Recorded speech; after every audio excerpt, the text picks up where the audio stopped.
All right. Hi. Hello. Sorry for the, basically really late start. Had some technical difficulties getting everything set up. You know how it is. Basically, you think you have everything ready to go, and then you're like, wait, why doesn't that work? Or why isn't that thing connected to that thing?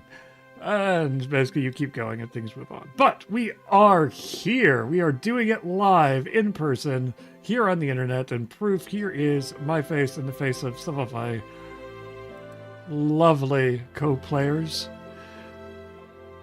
Basically, say hello to the stream because you're live, and I'm going to mute Pretzel because it's a little loud. I'm going to actually turn it down, probably. I muted it for now, but I'm going to turn it down locally. So, there we go. You could be in the background, Pretzel. It's okay. There's the chat, there's the players, there's the people. We are here today doing Discworld, the Up in Smoke Quickstart actual play. It is for the basically the Discworld TTRPG, which was kickstarted just a month ago. It's still available for late backing. If you you like what you see here, it's being produced by Modiphius. We are Lorelink, as you can see below me. I feel odd making a gesture downwards. I feel like that could be misinterpreted, so I should probably stop doing that. But we are here to we are basically using LoreLink. LoreLink is our basically campaign management system. You will see below me that I am going to be using that to navigate through the module, the Up in Smoke module, as created by basically in the Quickstart guide. I'll be using it to go through, reading text, linking basically things linked together, making notes, discovering things as I go through them. You can follow around, you can see that right there. To the right of me over there is the Roll20s window, basically most of which we're just going to be using for die rolls. The system we're going to be using is relatively simple, and I will explain that here shortly. But let's go ahead and basically let me do one thing before we actually get started, just so basically if you have never heard of Discworld before, basically today is your lucky day. You've come here. Today's your lucky day. You're here to learn. Discworld is basically a creation of the author Terry Pratchett, who basically started a series of books about a fantasy world, but rather than just playing it straight, he decided he wanted to kind of use it as a way of satiring the fantasy genre, and then he kind of moved on from there to kind of satirizing the world and using the fantasy world he had created as a lens to poke fun at and basically problems and other things that basically in the modern world dealing with everything from organized religion to basically organized government to the postal service to the mint to the military. It stretches wide and far and does it all with a very humorous glint, and basically in the case of the I forgot the name of the basically I Will Wear Midnight, basically the Witches series, actually managed to do some quite touching stories on childhood and growing up and things like that as well. So if you get a chance, if you're like, hey, this sounds cool and interesting and I need a laugh in these darker times, check out those books. Basically, they are basically highly recommended. If you like fantasy, if you like snark, if you want a good laugh, pick up the books. Basically, and here's the best part about them is you don't need to read them in order. In fact, I would kind of advise against it. You can if you want to read it in publication order. What I would generally suggest is look up one of the arcs that he has. He's got multiple different arcs, from basically the Young Witches series to the Night Watch series to the government, basically the government series, to the Magical University, etc., etc. Pick up one of those, and you can probably start, basically find where the start of that is and just pick up one of those books. Or if you just happen to be a place and you see a Discworld book lying around, pick it up and read it. They're all fairly independent of each other, and you will have a good time. So, that to say, basically, you're in this world of fantasy and snark and satire, so do not expect the game that we're playing here basically today to be serious in any shape, manner, or form. You will see tropes, you will see cliches, they will be subverted, they will be bent, there will be puns, there will be a little bit of everything, it'll be thrown at the wall, and we'll see what sticks. This is not a serious stream. Feel free to basically make your own jokes in the chat, because this is by no means a serious game. All right, with that said, let's go through more serious streams. I feel like we've done maybe, I don't know, trying to remember. Like, we did Alien was probably our most serious stream that we've done. That was horror and people screaming and dying and things like that. Alien's probably the closest we come to serious. So, with that said, why don't we go through and introduce the players? We'll start with from left to right on my screen. So that starts with you, Michael. Hello. I, the player, am Michael. I'm one of the tech folks here in LoreLink. I'm going to be playing the detective Bartholomew Hammerhand. I think that his character will lend itself well to the fact that I don't really have my voice. Remember the good old days, back when I was alive, before I became a zombie. Try not to shoot too many people, it's fine.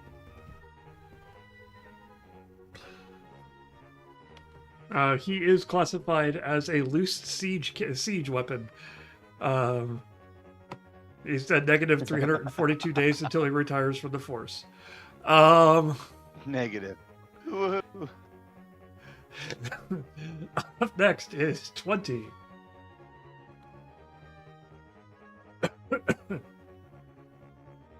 Hello, my name's 20. My pronouns are she, her. Today, I will be playing Constable Cliff, whose pronouns are he, him. And he's a troll who was raised by loving human parents. And he has heard it all. Go ahead and say what you're going to say. It's fine. But I have a bright, shiny, diamond winning smile, and people aren't things. For those who are not familiar with Discworld, basically trolls in this universe all are made of actual rock and stone. And so when 20 says that Cliff has a winning smile, basically a diamond smile, that's literal. And next is Luna. Everybody, I'm Luna.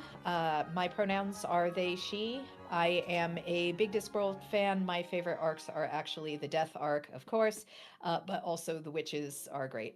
I am going to be playing Constable Igorina. Excuse me, well, as the token Marxist here, I stare pointedly at the camera and break the fourth wall like an episode of The Office about that fact. Okay, there you go. I've got it out of my system. So basically the Igors are in Discworld typically servants of like vampire nobility and the like. They're able to stitch people back together. They're kind of very similar to like the old Universal monsters that you'll see in old school horror movies and such. So very stereotypical with the, you know, scars, the stitches everywhere. And like the lisp and the accent and everything. So I'm kind of trying to go for a Madeline Kahn thing. But yes, forensic pathologist extraordinaire, now a member of the Watch, fresh from their homeland of Uberwald. And that's it.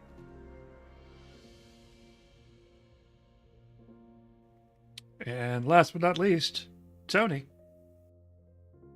Good day, Twitch. I am Tony, and I'm not going to do the whole Morning Zoo voice as much as I want to.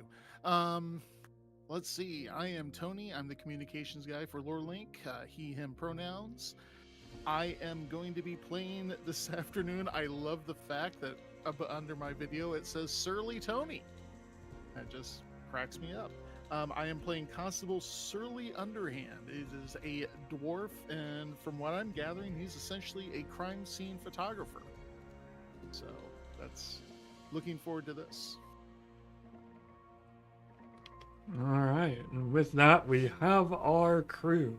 So now is the time where I explain the rules, and that won't take very long at all because the rules of this game are fairly simple and straightforward. The character sheets themselves are even more straightforward. There are no real numbers, there are no stats, there are no real, there is no real things to add up or something like that. This is going to be simple comparison for the most part. How this game works is whenever the players want to do something, whenever the players want to do something, this is going to be more of a negotiation game. Whenever the players want to do something, they're going to basically declare that they are going to do it. And then they are going to convince me, the GM, that this is something, the reason why that this is something that their character should be able to do, and how strong their character is able to do that thing.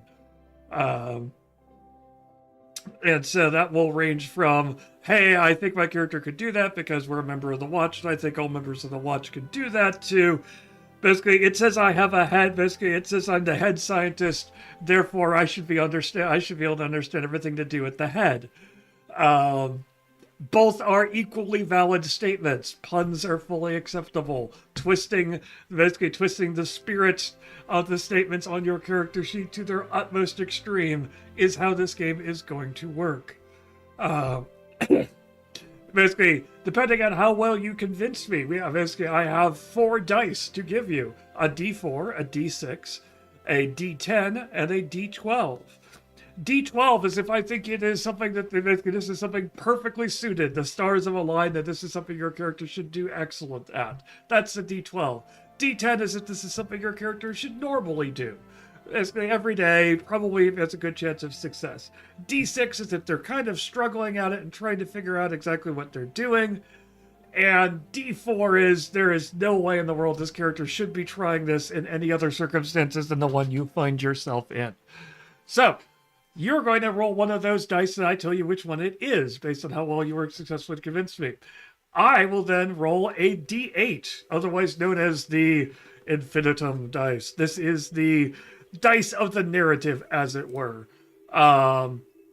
Basically, this is the story that Discworld wants to tell, as opposed to the story you want to tell. Basically, the struggle of this book series is between those two things. Basically, the Discworld is a story to tell, and we'll tell it if you let it keep going. However, if you want to twist things your own way, you're going to need to have to push, twist, skew, and otherwise force it into what you consider the proper way of doing things.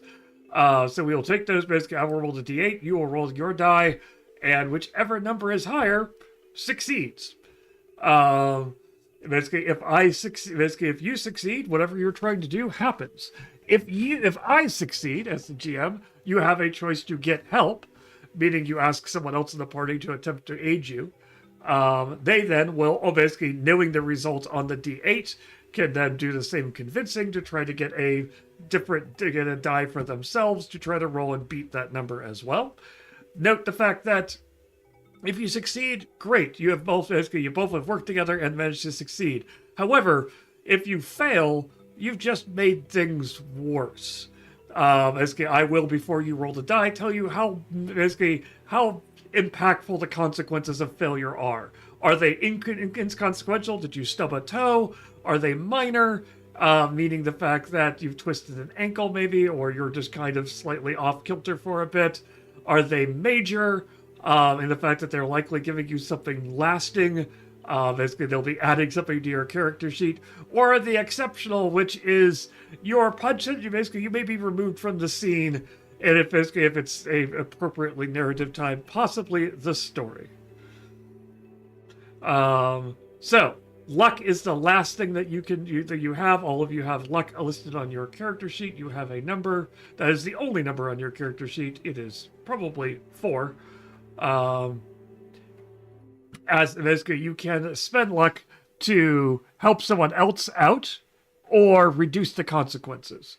Meaning you can spend luck to give someone a reroll, or you can spend luck to instead reduce the consequences of a failure. Basically, in order to regain luck, you gotta catch the eye of the lady, and that means doing something extraordinary, very stupid, however it works out. So, last but not least, that is there is the 1,000,000-to-1 rule, and this is the one rule that if you abuse it, it will be taken away from you. And that is the fact that in the Discworld, 1,000,000-to-1 circumstances happen all the time. So if you end up in a situation where you're like, well, it's a 1,000,000-to-1 chance, but it just might work, it automatically succeeds. Note that if you attempt to abuse that, it will result in extraordinary consequences.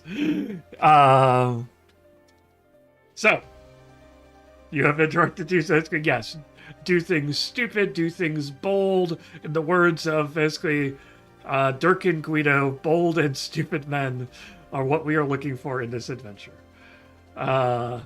So, with all of that said, let's kick things off, and then we will deal with questions as they occur. And so, you've been ordered to head to the Sunshine Sanctuary for 6 dragons to investigate a break-in. You know that because your orders were given to you personally by the commander of the City Watch himself, Sir Samuel Vimes. You remember his words well. He was particularly clear that all 3 points were equally important. Find out what happened, protect the people of Ankh-Morpork, and last, don't cause more paperwork than necessary. He also mentioned reluctantly if you need help during your investigation, you can possibly talk to Sergeant Angua. She's taking her day off in the bucket over on Gleam Street, so that means you can ask for help, but don't expect her to be happy about it. So you now find yourselves standing on the neat cobbles of Morphic Street, blinking in the morning sun. The wrought iron gates before you bear the words, "Here be dragons." If that wasn't enough of a clue to indicate you were in the right place, a papier-mâché statue of a dragon with a slot in its forehead sits to the right of the gate. It appears to be holding a bedraggled sign that reads, "Don't let my flame go out."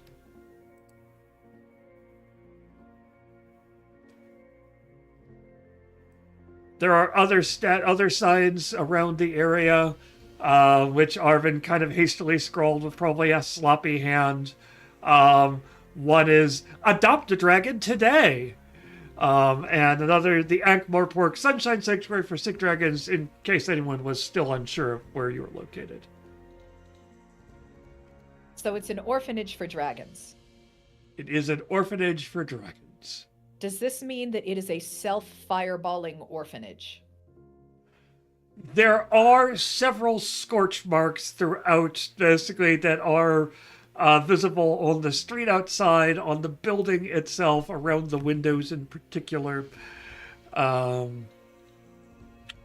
It is not hard to find evidence of immolation. Excellent. I love efficiency. For those who are not familiar with dragons in the, basically, swamp dragons in particular, are unstable creatures, shall we say. Prone to bouts of violent self-immolation. Or just immolation. Possibly both at the same time.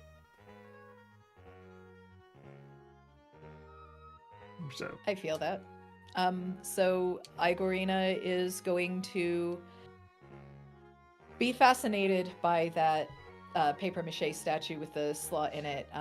She's gonna come walking up with her bags of forensic tools. Her specialty happens to be forensic pathology, of course, because she is an Igor.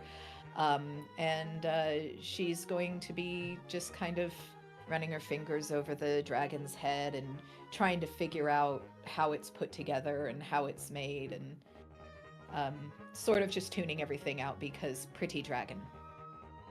Okay. As you are doing that, you will note the fact that there is a bell pull, nestled kind of buried deep under the scale. Like, there are multiple signs which have been tacked up all over the place, kind of advertising, attempting to draw the eye, and they've kind of concealed a bell pull. Classic, basically, way of getting attention of the people inside.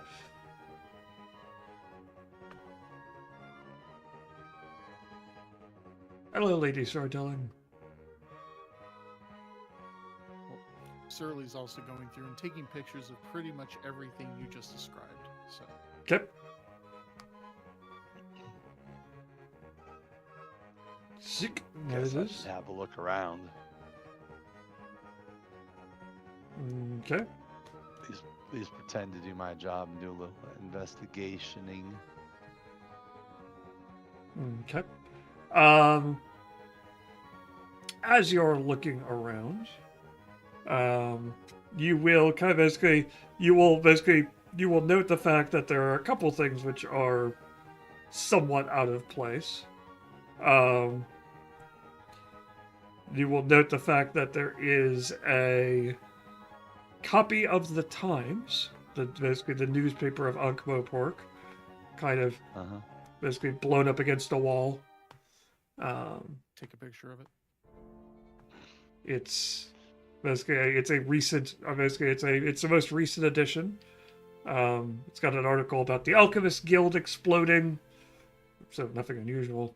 A story on the freak downpour of rain that happens around noon, that will be happening around noon. And a think piece on the charitable efforts of the Golem Trust. I'll post up pictures of each article. Okay. So confused. You hear the imp panting inside your camera.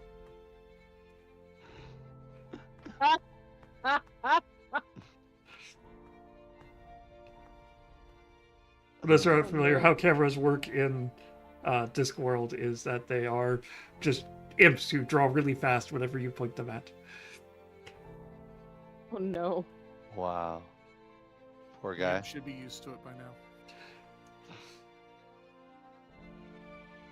He is, but he's getting up to speed. He's waking up. He's a little slow in the morning. Goodness. 20, you want to do anything?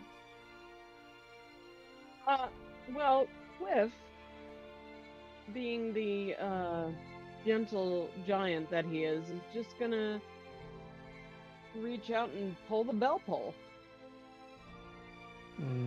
Okay. And basically, as you do so, basically, you will hear kind of a snorting snuffle sound coming from just inside the grounds, as well as basically the ringing of a bell echoing throughout that. Basically looking inside, you will note the fact that there is a small golden, basically kind of golden-hued swamp dragon passed out on the ground. And it's kind of snorting and basically kind of rolls over back onto its back, and is basically kind of twitches at the noises that you've all kind of been making, and like little puffs of fire kind of puff out of the nose as it kind of gently snores.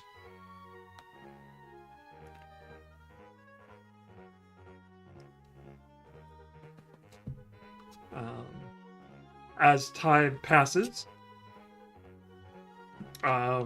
basically a woman wearing a thick leather apron, and basically its other leather gloves will become bustling out, going, "Oh, what's going on? What's going on? Hello, what's all this noise? Basically, who's disturbing everything? I thought we got rid of that. Basically, such a mess. Basically, and she kind of stops and pulls up short as she sees you all kind of gathered outside, like, hello. Have you come to make a donation? Basically, we're a little busy right now. Basically, adoption is going to have basically delayed for a little bit, but you can leave any donations or anything else.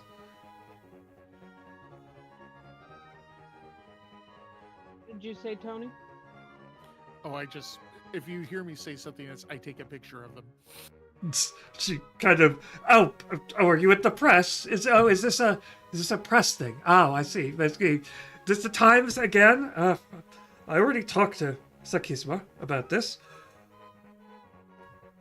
Basically, we're going to do something about that. Basically, we're going to talk to her. Basically, later. We're kind of busy right now. Basically, I don't know why even more of you are here. Basically, more of you isn't going to help the problem. What is the problem, miss? Pardon? Again, From if your you're... perspective, what is the problem? My problem is I'm out here talking to you instead of, basically inside dealing with the problems that I have to be dealing with. And we're with the And what's watch. Problems. Yeah. Here in an official capacity. Constable Cliff will point to the badge carved into his chest. Oh, well, she's a little flustered for a bit. Um, well, oh, okay. Well, in that case, excellent, excellent. Then you are here to help. That is what we need. That is definitely what we need here. So, come, basically, come inside. Basically, do become. What is Ruffy? Basically, she kind of looks down and seems to spot the unconscious golden dragon. Roughly, what? And she kind of gently kind of goes to basically. Oh my, roughly, that is absolutely. How could you? Basically, you're falling asleep on the job and you smell like absolutely terrible. As a note, all of you as she has come out, basically everything here smells terrible. It smells like the worst mixture of swamp gas, burning coal and fire, and basically it smells absolutely terrible.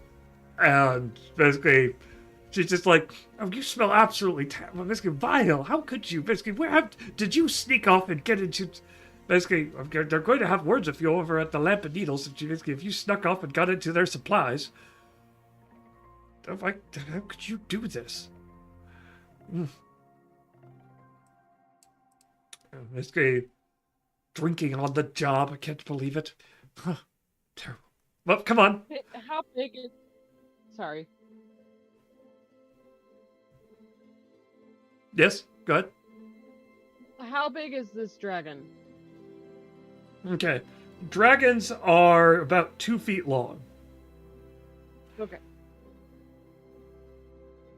Igorina is going to start digging through one of her bags, and as she goes through it, she says, I should have something in here that can help our little friend with his problem.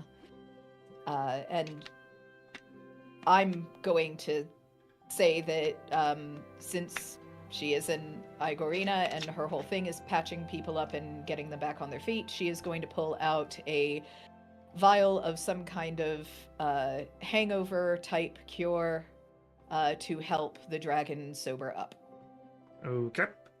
That sounds something, basically, that sounds perfectly reasonable. However, I will warn you that you are dealing with a dragon. Therefore, the consequences are going to be, they're not going to be minor.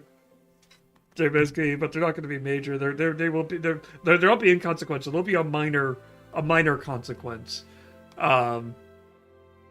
if this fails. Because it is a dragon, and she kind of gives you a spectacle, basically a skeptical look, and you can go ahead and roll me a d10. This feels like it's in your wheelhouse, but it is a dragon, so could have. Fair point, and we are starting off the bold and stupid early, folks. Yay. I have rolled a nat 1. What up? Oh, God. We are off to a great start, everybody. Hashtag Love branding. it so much. Well, I Okay. am going to roll the narrative die as a d8. It is a 4. So that is a failure. Basically, you can, at this point, ask for help or spend luck. Basically, asking for help means someone else basically can roll, but basically also roll, basically attempting to help will make the consequences worse, changing this from minor to major. I've got a full luck pool. I think I have made the problem, and so I will attempt to fix it myself. Okay. So you will decrease the consequences, basically down to inconvenient. Okay, so,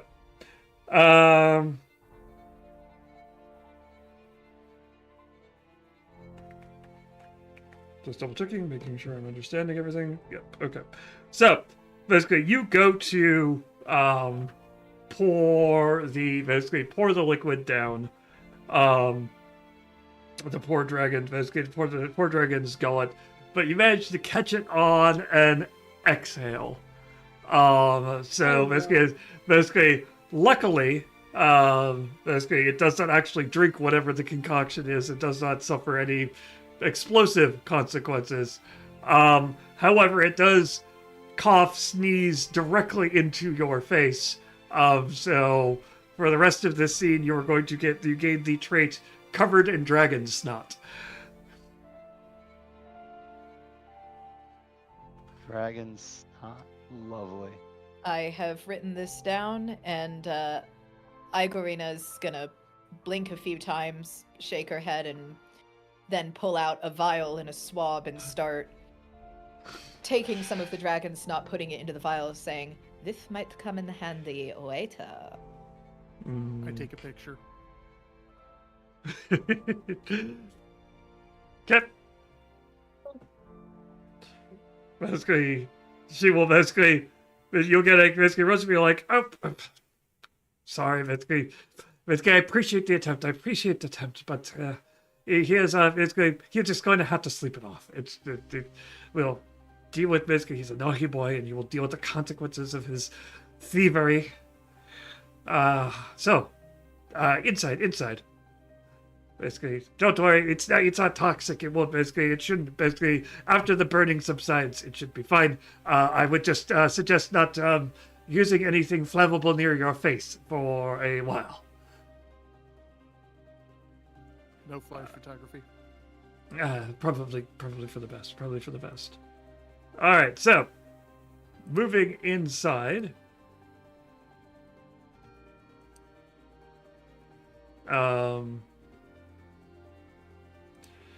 She brings you towards a door which has that's fun. She pushes open the door. It's a heavy, hefty kind of your typical fire door. Which she actually puts a shoulder into to muscle open. And as soon as she opens it, you realize the smell you've been smelling on the outside is just a precursor to what's going on inside. It is absolutely foul. It is basically something is definitely burning or still burning. It is swamp gas, all basically to the nth degree. Basically everywhere, mixed with basically the vile, smell, other smells which you can't put your finger on, but basically are the weirdest mix of coal and vomit that you basically have ever smelled in your life. And it's also just pure pandemonium. Basically other prim and proper ladies are chasing around chasing around other dragons who seem to be loose all over the place. Caged doors stand open. They're shoving them in, and sometimes they're getting back out. They're being very gentle and picking up things. Two of the ladies are currently putting a third of the lady out, whose hair has caught on fire. And several of the ladies are missing eyebrows as well. And she says, well, I'm glad you've come to help. So please assist. We need you very carefully. Do not startle them. But we need assistance. The dragons must be put back into their proper cages. And she just kind of looks at you expectantly. Sniff very loudly. Man, I've never been so happy to be dead.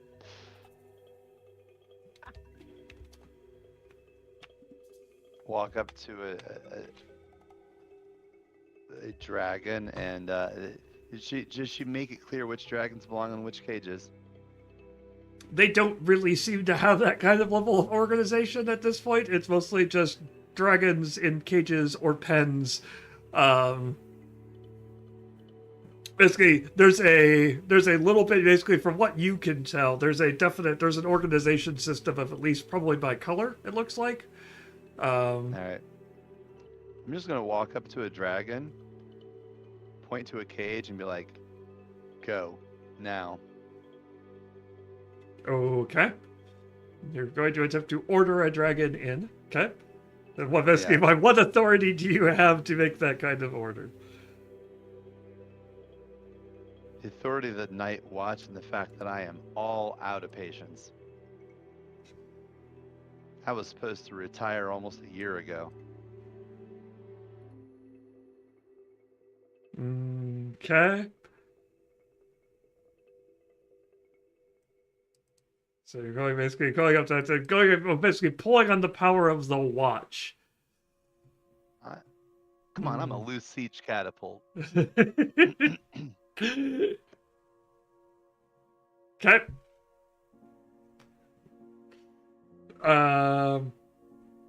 What are basically like they're dumb dragons. I'm not certain that's going to get you more than a D6 for that. Dragons are dumb in Discworld? Swamp dragons are. Yeah. These are by no means basically. Are all of these swamp dragons? Yes, these are all swamp dragons. Swamp dragons are essentially, think of them as over enthusiasts, basically of fire. Basically, think of them as fire-breathing pugs and/or chihuahuas, who also have a tendency that if they get too upset, they're gaseous, basically, and they just explode. Yeah, you wouldn't like me when I'm angry. Get in the cage. Okay, All right. What is that, a 6? that was a 6. All right. Come on, baby. Consequences will be inconsequential for this because a dragon just ignores you. That is a 6. Okay, my D8 is an 8. Oh, son of a bastard. So basically you get like several of the ladies will immediately basically kind of snap their heads to you and basically kind of almost stop and salute. Basically, but the dragon itself seems more intent at this point on basically eating your boot, than basically actually paying attention to you. Yeah, Note the fact that your boot is bigger than its head. So tempted to kick the dragon. Luna, how many times do I have to allow you when you run into your auto mod? This is the second time I've been auto-modded in my own damn channel. Reason bullying. You can't bully the dragons, Luna. You can't do this.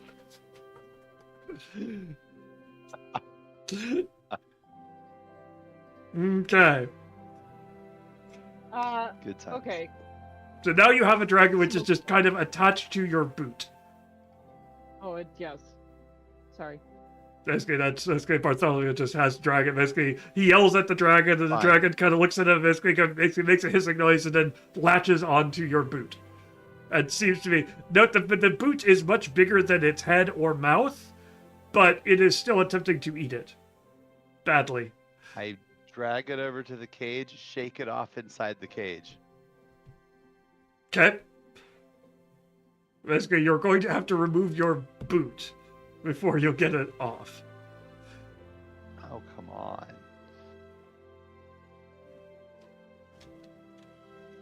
All right. I guess I will remove my boot. Okay. I'll flick its nose till it lets go or something. I don't know. Stupid, annoying little rascals. Basically, one of the ladies, you're like, oh no, they're very sweet and basically they're kind. You just have to know how to encourage them. And basically, If you knew how to do that, then you wouldn't be having this problem right now. So why don't you let me do it my way? oh, sir, how dare you speak to me that way? Do you know who I am?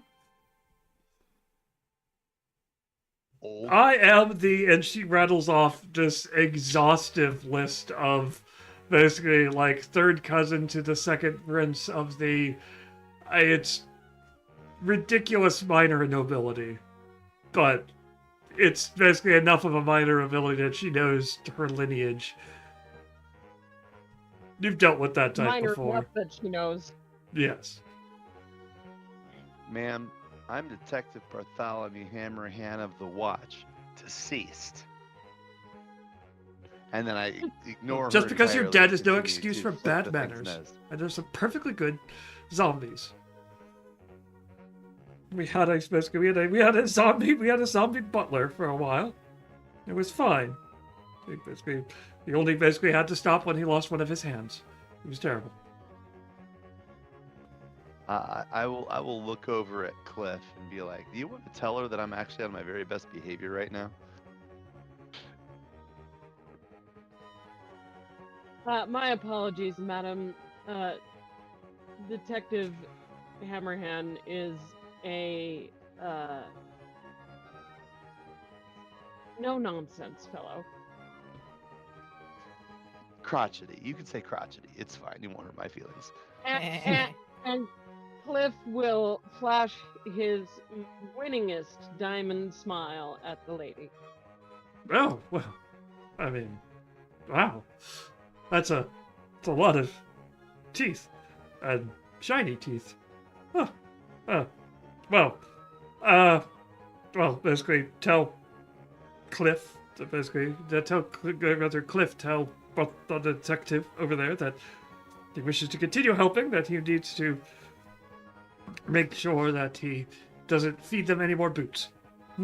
So, and she kind of smiles, basically smiles at you, harumphs at Bartholomew, and then wanders back off to chase another dragon, which has stolen something from, basically stolen a piece of a pen from somewhere, and it is probably running around with it, clamped firmly in its jaws, basically attempting to either chew it or swallow it. You're not certain which. It may be trying to do both at the same time, and that's the only thing which is keeping it from having choked on it. Igarina right. is Go ahead, Argrina. Igarina is going to turn to the woman who was defending the dragons, and saying how cute they were and how they just need encouragement, and is going to say, "So tell me, how does one encourage a dragon?" Well, basically there are, depending on which one you want, like over there, that's the nothing forward blue. He points to a bluish one. It is every picture you have ever seen of Puss in Boots, with the cat, the eyes, which are somehow taking up 3/4 of the face. And it is staring just kind of longingly around the room and making snuffling noises. As it kind of desperately wanders around and kind of pauses. They say the nothing for the blues, they're really just homebodies at heart. But they get really easily lost. Like if they can't see their home for more than a few seconds, they're convinced that they are lost forever. And fall into despair, and then sometimes violence, and then sometimes try to make a new home wherever they happen to currently be. So the best thing to do in those cases is to gently, and she goes over and finds one of them, which is starting to snuffle and snort and burn stuff around it, and kind of gently correct it, and push it toward, pick it up and move it over 10 steps to, an open pen, just out of its line of sight. Then it goes, kind of perks up slightly, Basically looks up and basically happily at the person who picked it up, then basically within a few seconds of looking up, then gets despondently sad again and starts snuffling and looking around, and she gently corrects it back down, and it gets excited again, and then moves into the pen. Basically, where she shuts the door. They're just homesick a lot of the time, and they don't have really good object permanence, so they're homesick a lot. Basically, the key is just to make sure that they can see home relatively quickly. Mirrors are a lot of help to make sure that no matter where they're looking, they actually know where home is. And so she will basically kind of continue guiding some of the homesick ones back towards the back towards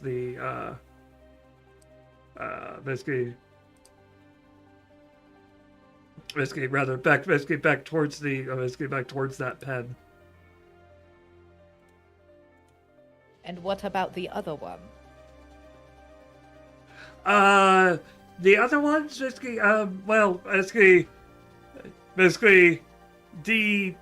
Jessington Deceivers, the ones over there, which are different than the Golden Deceivers.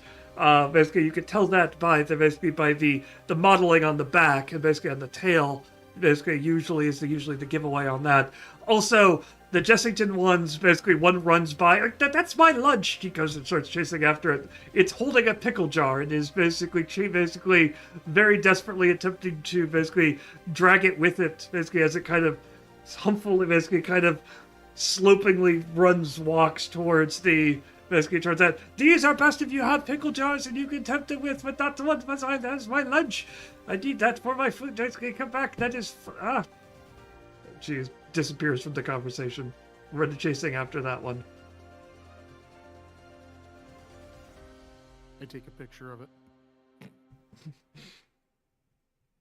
A pickle jar, you'll say. And Igorina once again goes into her apparently bottomless bag of holding here of forensic supplies. And pulls out a jar full of formaldehyde and some non-specific piece of something and says, "Does this count as a pickle?" One of them is now climbing up your leg. Others have noted you and are moving towards you at some at high velocity, some are bumping into each other, tumbling over and heading in your way. So you have a flock of them heading in your direction. And how many pens would I need to, how many? These go into individual cages. Individual cages. And there's how many of them? There are 6. Okay. So I feel like I could have 6 at least small jars of something in whatever pickled in my bag, because of course I do. So I'm going to very quickly go over to those pens, and in each pen I'm going to put one of these jars to try to lure them in. Okay. So basically, as you will do so, and all but one of them will end up going in. One of them is now just perched on your head, desperately kind of trying to get to any jars or anything that you pull out at any point, but isn't willing to actually get off your head because they're focused on the fact that you provide jars. Therefore, jars come from here. Therefore, that stays here and will get a jar. Even if it leaves, it might not get a jar because it knows the jars are here. Can I adopt him? Free pet, GM, reward me.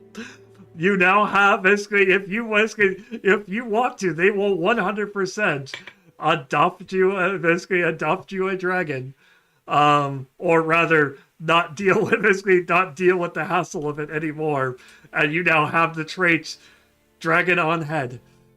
Hell yes, I do. This is the best game I've ever played.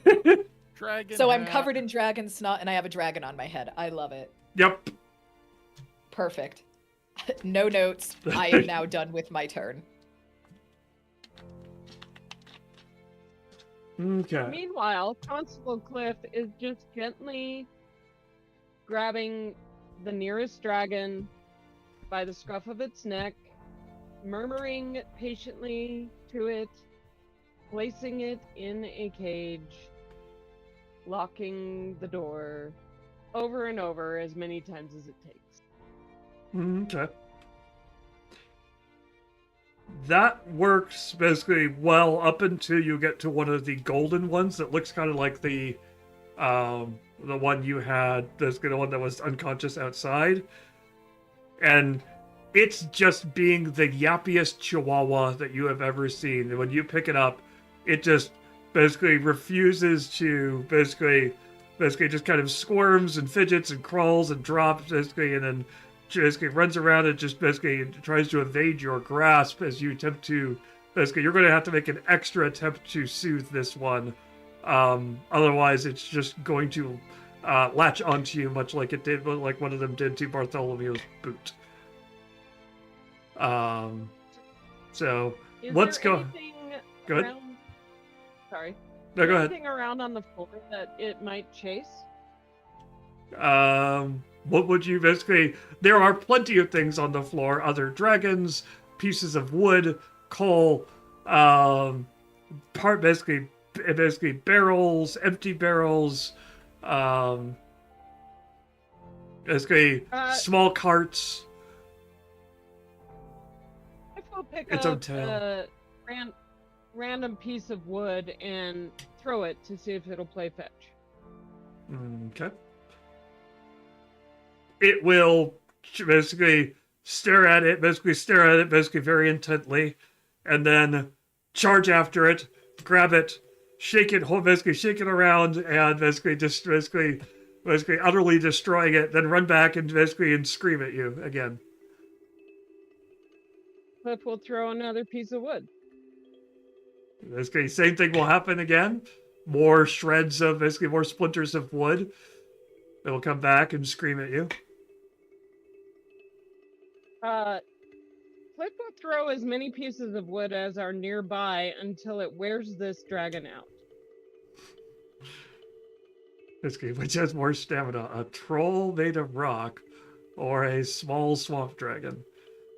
Days go by, the universe collapses, the bird passes across the mountain, sharpens its beak on the mountain. No. And eventually, it reaches the point where it ends up just collapsing and just falling over. And basically just, like, exhausted, just, like, passes out. Basically, it's fine, and then it just utterly passes out. Like a toddler. Yep. So then at that point, Cliff picks it up gently, petting its head and telling it it's a good dragon, and places it in a pen and locks the door. Okay.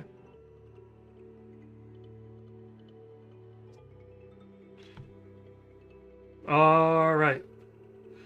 So, anyone else basically interact? Surly, are you doing anything else other than just taking pictures of the chaos?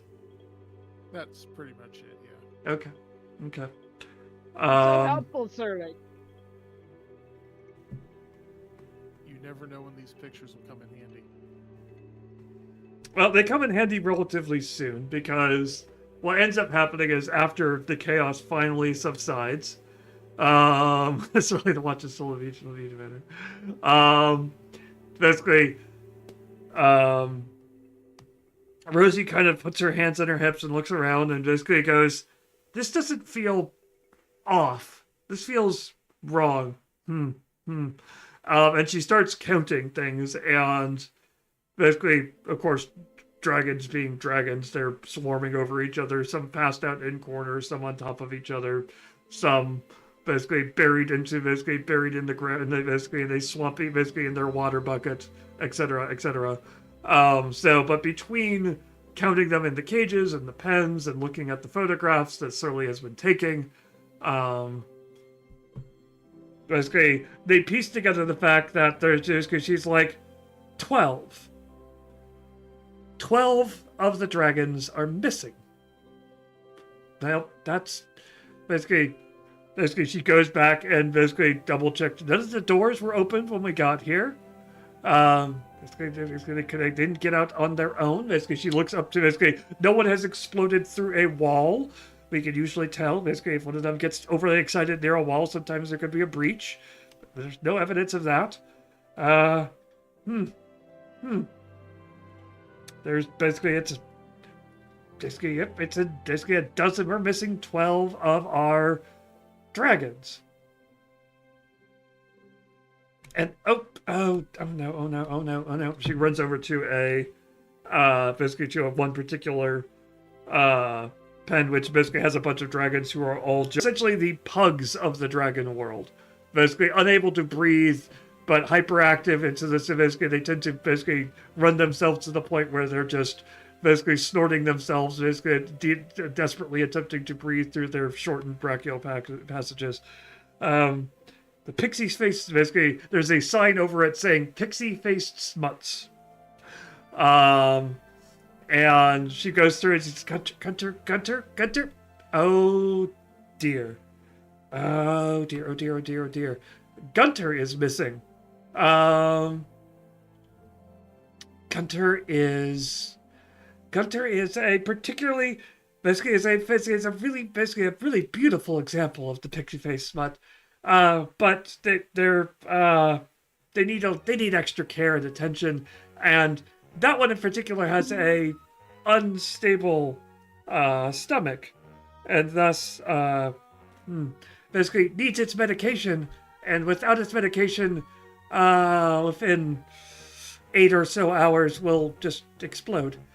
Oh dear. I keep finding things in common with these dragons, just for the record. Has he been missing then? Well, basically, he wasn't here this morning. It's been probably about 4 hours, and they need their medication every 12 or so hours, so that's why I'm estimating about 8.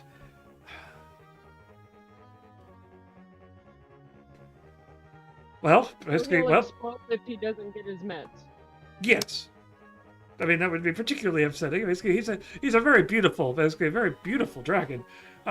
Just needs proper care, attention, and medication. Otherwise, it explodes. But, just how that happens. So I start looking back through all the photos I took, see if there's anything happening in the background or anything like that. Okay. You will note, basically going back through all of your pictures, you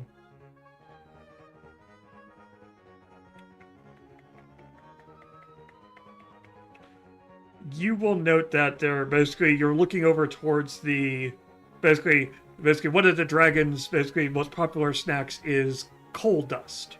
And so they have deliveries of coal throughout, but the bins of coal dusts are fairly empty. You will note, because you took a picture of that area, that all of those barrels are empty.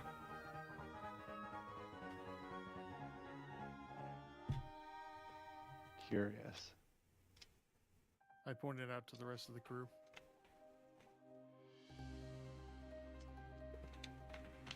Faintly, Igorina remembers being told by the matron to, while covered in dragon snot, avoid flammable materials as she stares into these coal dust barrels. The barrels all say on them, Nobler and Sons.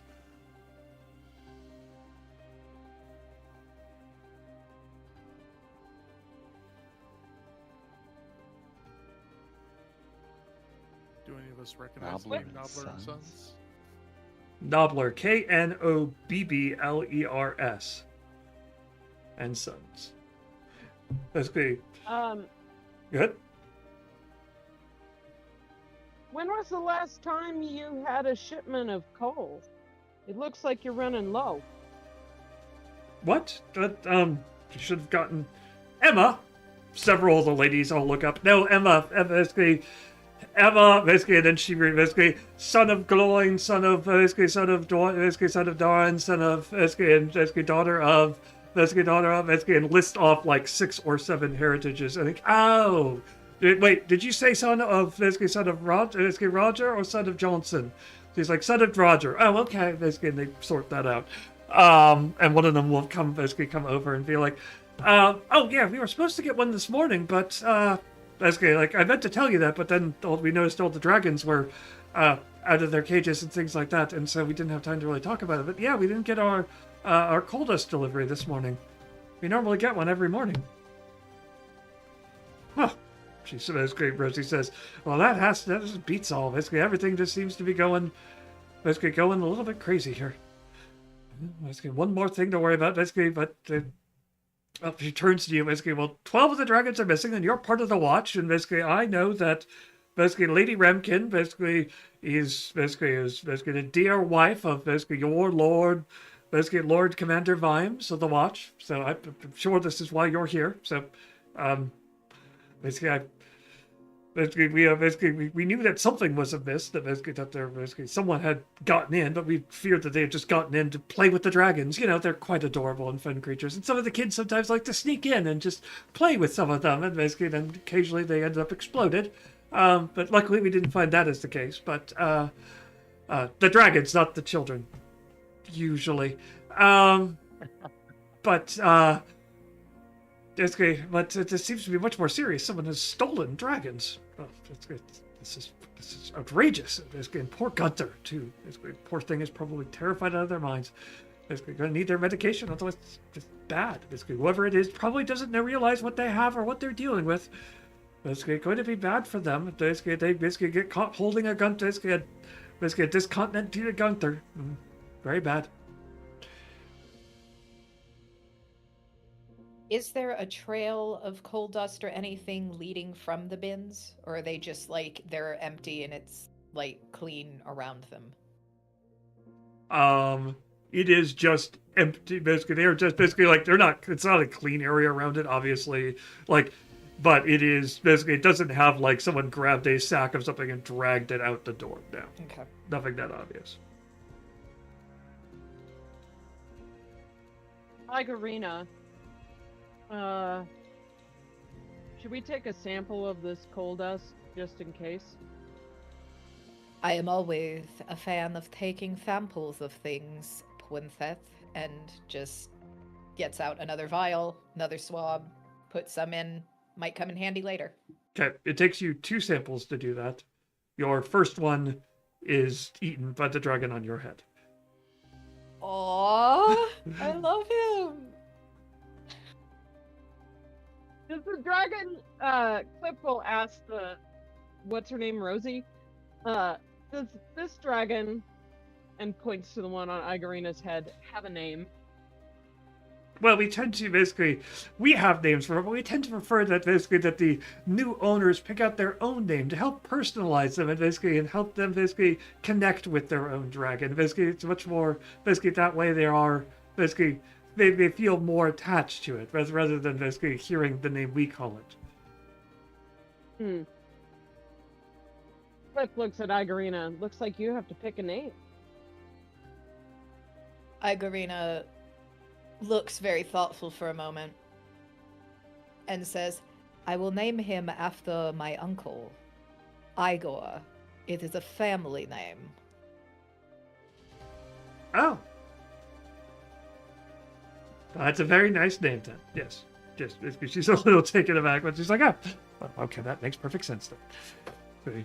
Igor the dragon it is. Nice to meet you, Igor. She scratches it under the chin. And it purrs and indulges a little bit of fire, and then she pats out your head so you don't catch on fire.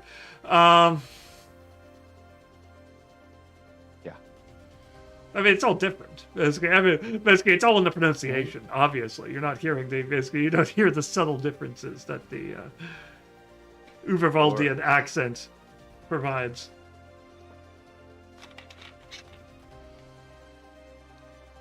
I'll name it after my uncle.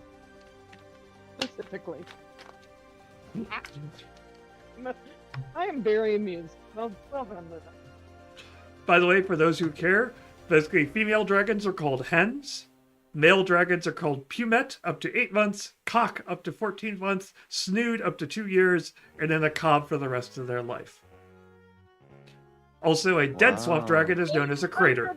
For males. What? 800 different names for males and 1 for females. Yep. Bless it. Uh-huh. How old is this one then? I'm curious. Oh, that one's probably up. That's one of the younger ones. It's probably a year old. And so it's a what now? It's a cock. Yep, I just walked into that one.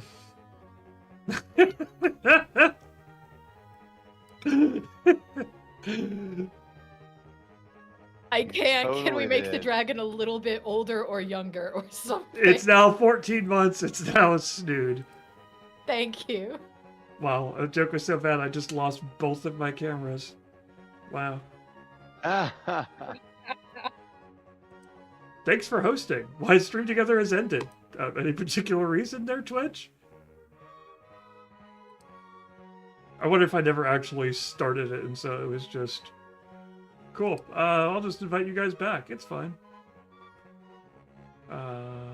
Which order did I invite in last time? I need... I think it was Tony and then Luna? We'll find out. Nope, I did the wrong order. Cool. We'll do this live. Watch. Watch as these faces just shift and move. Boop-doop-doo. Nothing happened.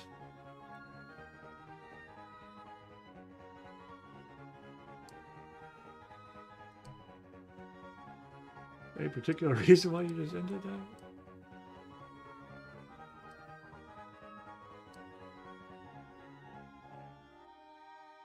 No big deal. Really, it's not a Mute problem. them. We'll Okay. fix it in post. Pretty much. Tony's camera is not working yet, but that sometimes take it too. You have to poke it. Is there a button I was supposed to push to actually make this more live? Thank you. Nice. Okay. So, while we basically sorting that out, Well, at least I mean my picture is me sitting at my desk anyway. So. yeah, it's not too terrible.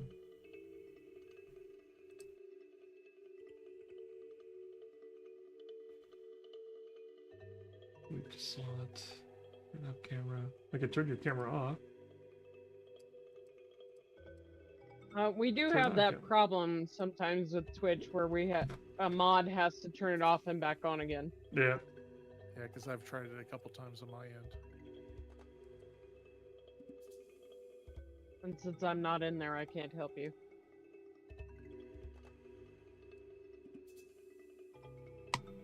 Well, if it fixes itself, we'll deal with it. If not, we'll just keep moving and hope it fixes itself. All right.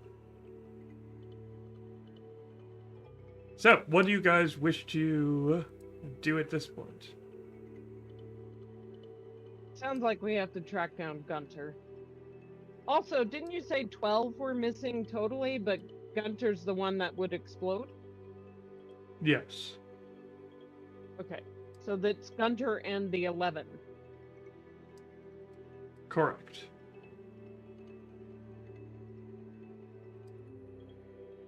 Cliff looks at Detective Bart and is like, well, should we go check out the coal dealer?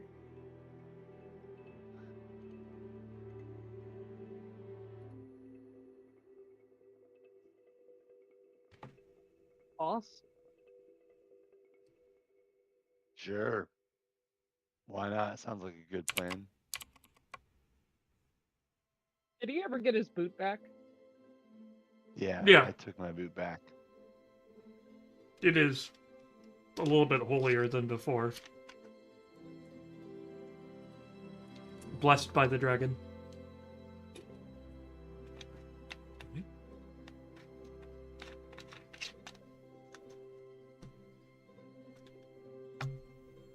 So, let's go. Are you all heading out now? Are you doing anything else Yeah. here?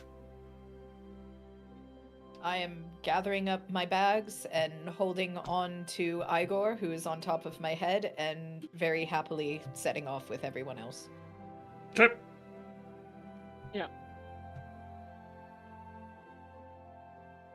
Cliff looks at Rosie before they depart and says, we'll do our best to find the dragons. She nods, Visky kind of dabs away a tear. Visky, well, I hope you do, Visky. Poor Gunther is probably quite terrified and scared out there. Poor thing, poor thing.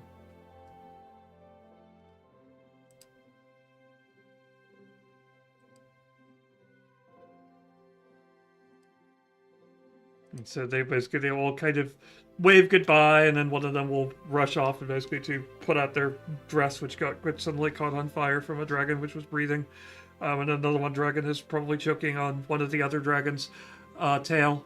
That's, a fairly calm day otherwise.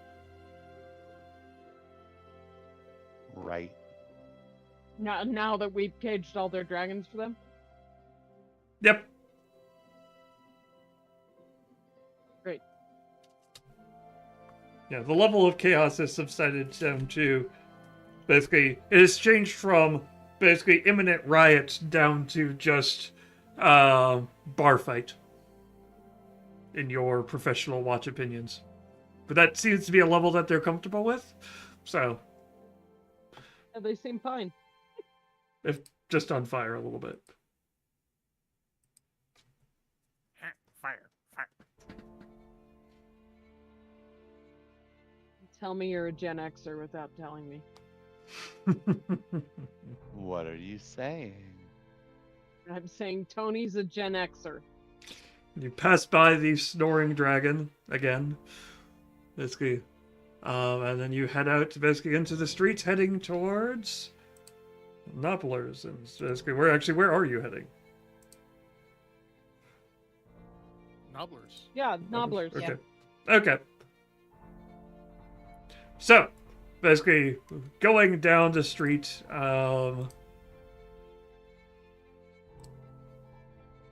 Nobblers and Sons is across the Misbegot Bridge, one of the busy intersections over the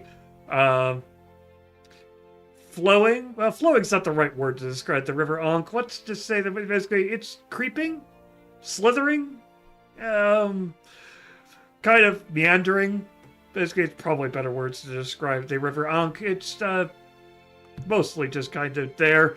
And basically townsfolk are basically shouting back and forth. Basically, traders are basically offering their wares.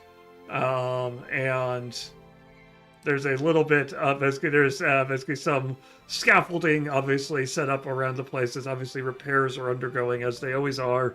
Basically, something is being rebuilt or reconstructed or basically put together. Basically, as you go over, you will basically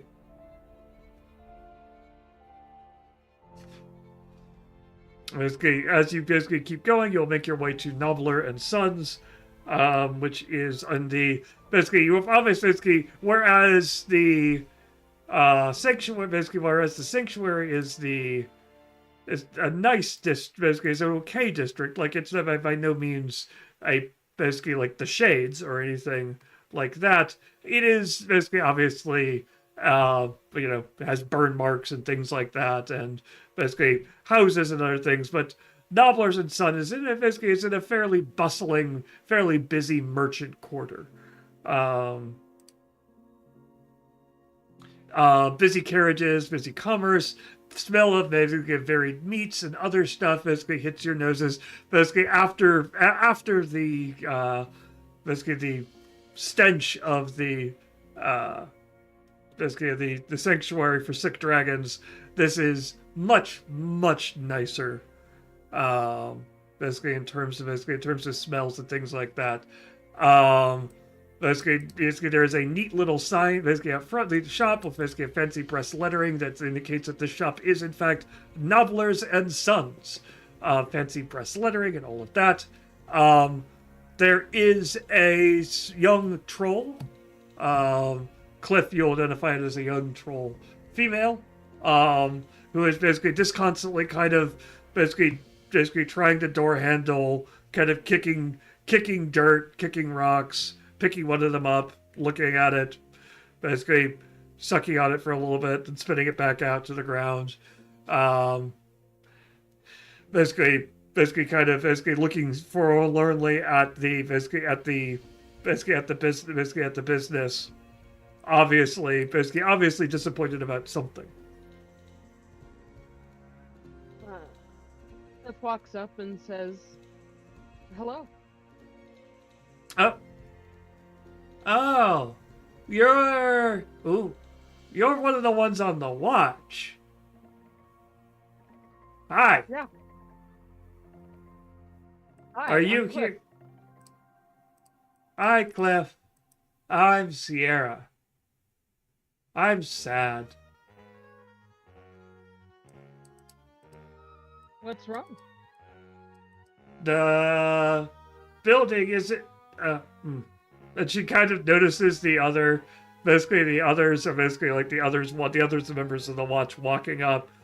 And she kind of kicks the dirt for a bit and basically goes, right, speak properly in front of others. Sad cause closed building is. That the should open be and They should be isn't. open. Yeah. What time is it right now? Basically, she very definitely drops into more traditional troll speech as soon as she notes the others walking up.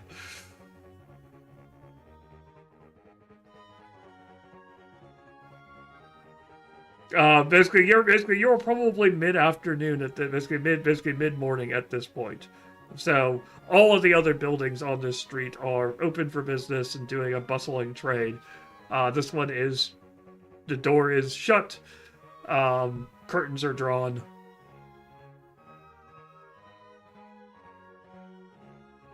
No lights inside that you can see.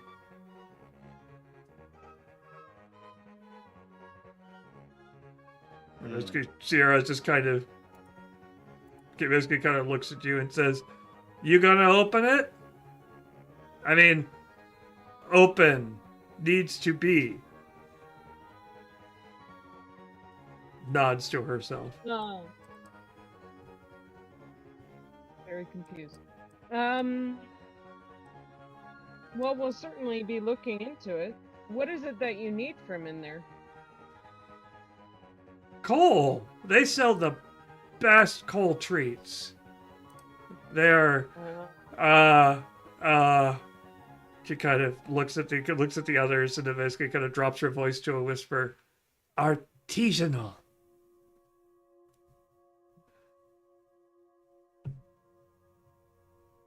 Are there- nods seriously? Are there like any? I know you said like it's just like the curtains are drawn and it's like the building is quiet and everything, but are there like, if you were to look closely, would you see like flies gathering at the windows, or would there be like a weird smell or anything like that to indicate from someone standing outside with a background in forensics that something was amiss inside? So there's not really a chance of failure on this one. No, nothing. Basically, nothing unusual. From out here from that perspective. Basically, you can definitely smell coal. There's a definite heavy smell of coal in the air. Basically, actually, give me a go. Basically, we'll go ahead and give you a D10 roll for forensics. Okay. It's an inconsequential thing if you fail. Okay. Now need Will to I find- get above a 5? Probably not.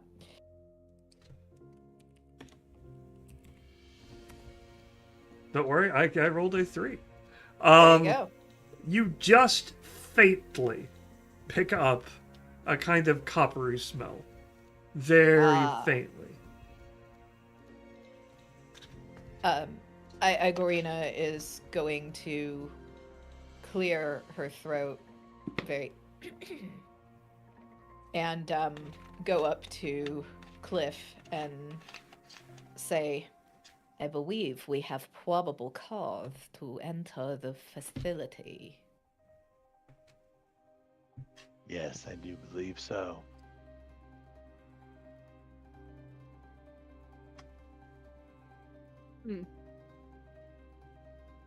Basically, the small troll child is still looking up at you, Cliff.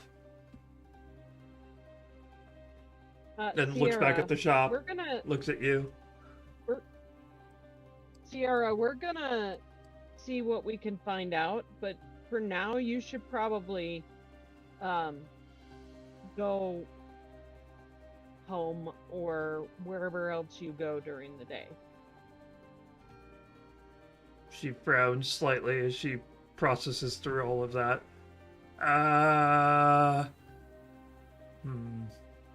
You're going to do something interesting, aren't you? Well, probably, but I'm not sure it'll be safe I'm gonna for watch. you to be around. Okay, but go across the street. I have to ask at this point. Can we adopt the troll child? Oh my God. I mean, basically, you told the troll child you're going to be doing something interesting. You kind of already have. Sweet, we got a dragon and a troll child. Oh, this day can't get any Oh my better. goodness. Oh my lord. Sierra, you can watch, but you have to go across the street. How far across the street? You can go directly across, but you can't be on this side. Wait. My mom say street dangerous. Can't cross out hands. Need hands. I'll walk you across. Okay. And so she will go across the street with you.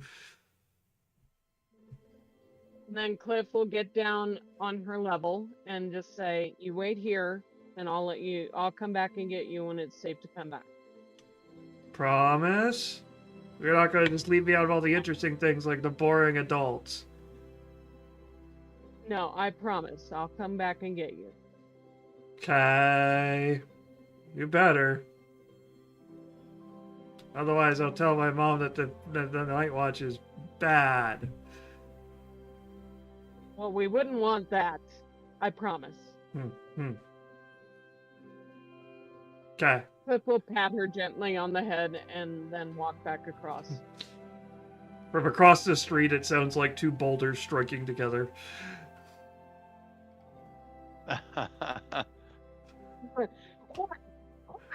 Nice. Just crack, crack. It's fairly gently for trolls. Gently patrols. Yeah. I mean, it's a different kind of gently than Cliff used on the dragons, which are actually made of meat. Mm-hmm. So you go back across. Sierra will remain there, though she is right up to the edge of basically the edge of the sidewalk on the other side, and is standing on tiptoes, trying to get a look. People are staring curiously at it and looking over towards basically what's going on across the street, noting that there's a group of 4 Night Watch, and a couple of stragglers are starting to form up and stare. Especially when Sierra basically gets asked what's going on, and she tells them they're going to do something interesting. Cliff will try the door. If you are trying the door normally, it is locked.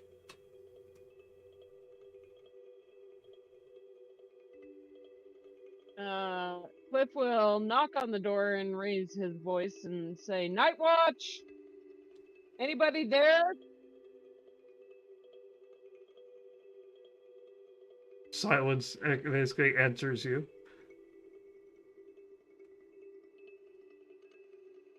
It doesn't really say much. Silence isn't a great talker, but you know, they at least answered. Cliff will look at Detective Bart. Well,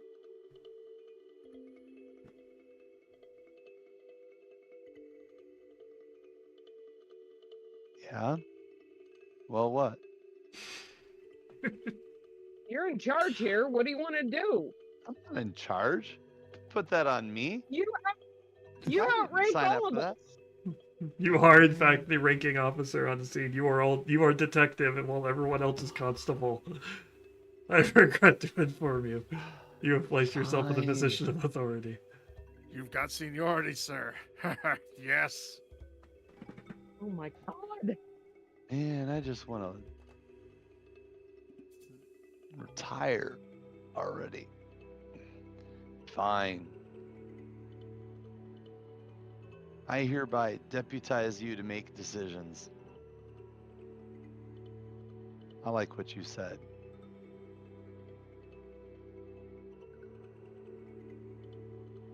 Decisions. All right. Cliff will force open the door, but only with as much force as is required to open the door, not destroy it.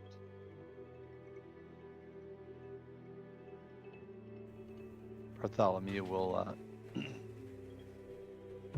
very aggressively spit in the road and pull out a crossbow. I'm ready. Okay. Aggressive spitting. Basically, several pieces of rocks basically shy away in terror. Almost causing a three rock pileup. But whoops, sorry. Sorry, I need to sneeze. Bless you. Stop it. It's one of those where I could feel it, and I knew it was just going to interrupt whatever I was doing, so I need to just get ahead of it and mute. Okay. So, basically, go ahead. Basically, let's see here. Basically, what is your basically, Cliff? Give me a why do you think you can open this door? Basically, with just the right amount of force. Well, Cliff is a troll, so he's massive and strong, and Sure. very solid. But he was raised by loving human parents who would have taught him how to mind his own strength around other beings and also his environment. So I think he would have an understanding of how much force he thinks would open a locked door. Okay.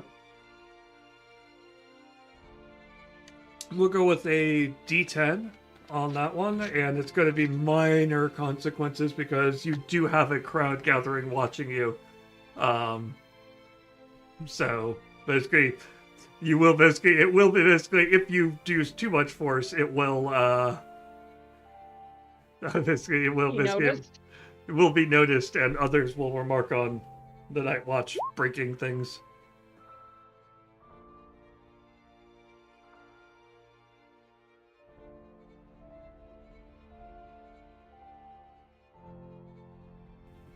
My 7.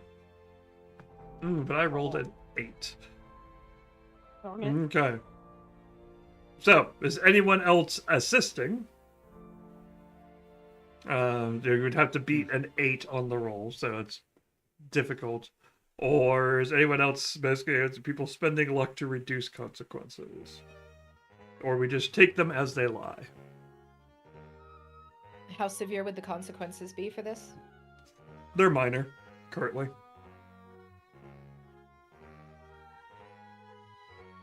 I don't like the fact that you added currently to that. Well, my question Well, was gonna because be, if can one I of add you, if one of you helps, then the consequences get worse if you don't make a Succeed. good roll. Correct. Yeah. so I so can help and I'm- make it worse? Yep. If you don't succeed. I'm fine with a minor consequence personally. Okay. Okay. So you will basically there is basically as you open basically as you apply basically there is a very much a sharp kind of crack as if a bullet has been struck as the door kind of splinters basically where you are, and the lock basically the handle of the door kind of removes from the rest of the door.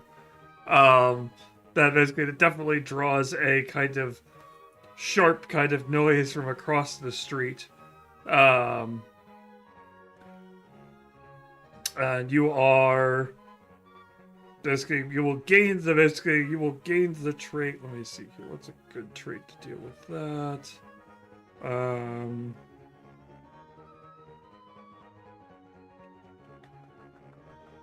I take a picture of it. You will gain the trait known door breaker. There we go. That works. Cliff will sigh because this isn't the first time he's accidentally broken something in his life. And as they enter the room, will set the handle gently aside, saying, "Well, I'll get this fixed later."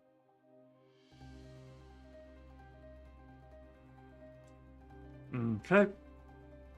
Inside, basically, is a scene straight from basically straight out of a tabloid, basically a photo shoot that Surly might have set up in his outside of his business roles, but hours basically role.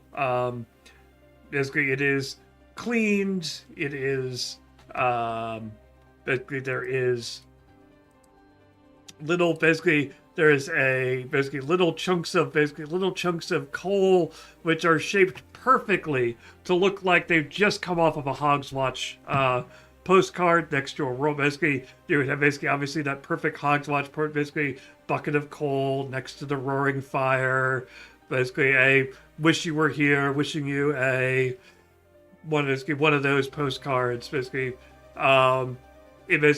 surfaces are cleaned and basically immaculate. Barrels are set up and very much basically set up to be display with different shapes of coal all throughout. Basically, some of them perfectly shaped like your normal lumps. Some of them shaped into fun animal shapes or other things. Some of them are basically like lumpier and things like that, basically set up like that. But however, underneath all of it, basically, is just a faint smell of copper. This is obviously the front room. There is a set of stairs that lead upstairs to probably where the living quarters are, and there is a door to the back where probably the workshop would be.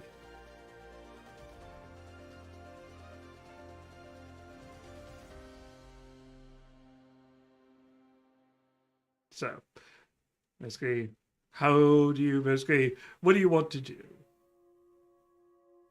Igorina is going to go near the stairs and also near the entrance into the workshop and sniff around and see if she can detect it getting stronger, the coppery smell, in either of those locations.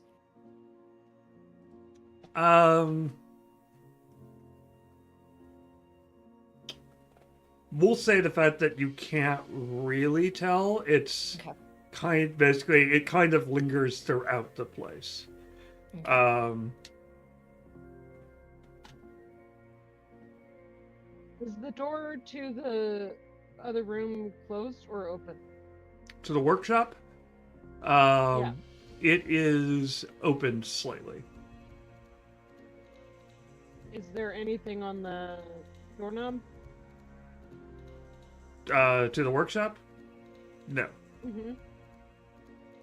I mean, basically, if you're looking for anything like blood or anything like that, no.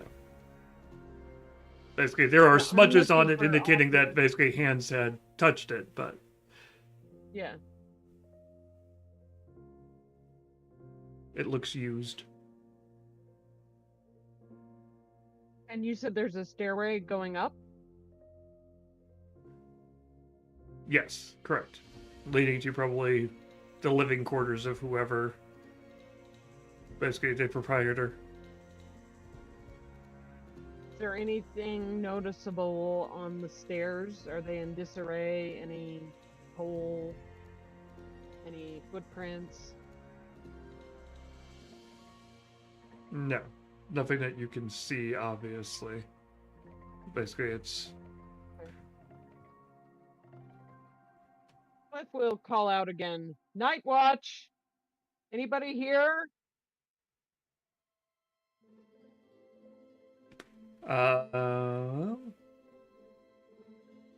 There will be a thump from upstairs. Or if we're gonna make a Discworld joke, a thud. Hey, that's the name of one of the books. Thud, now available wherever you can buy fine paperbacks. Even appropriate because it's the Night Watch book. Nice. Why aren't we alright, the Night Watch? Why aren't we the Day Watch? I mean, come on. Because the Day Watch is basically... Because the Night Watch is where people who have unusual characteristics tend to end up. The Day Watch is the pretty watch.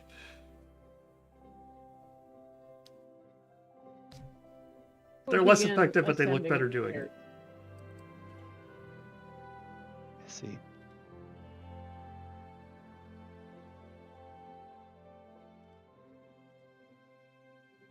So, You catch that? yeah, what was that, sir? Cliff will begin ascending the stairs. Okay.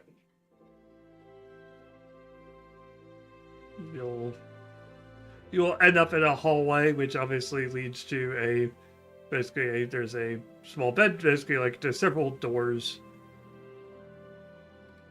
The floor creaks somewhat ominously under your weight, though you're fairly certain the building was built up to basically standard code, which requires being able to support a troll's weight in any particular building after the disastrous incidents involving the trolls, the candle factory, and the Alchemist Guild. Was this like the Discworld equivalent of the Triangle Shirtwaist Company? Less, basically, similar results, less, basically, more comedy. Got it. Was the thump from the left or the right? Could we tell from downstairs? Not from downstairs, no. Cliff will call out again. Hello, Night Watch!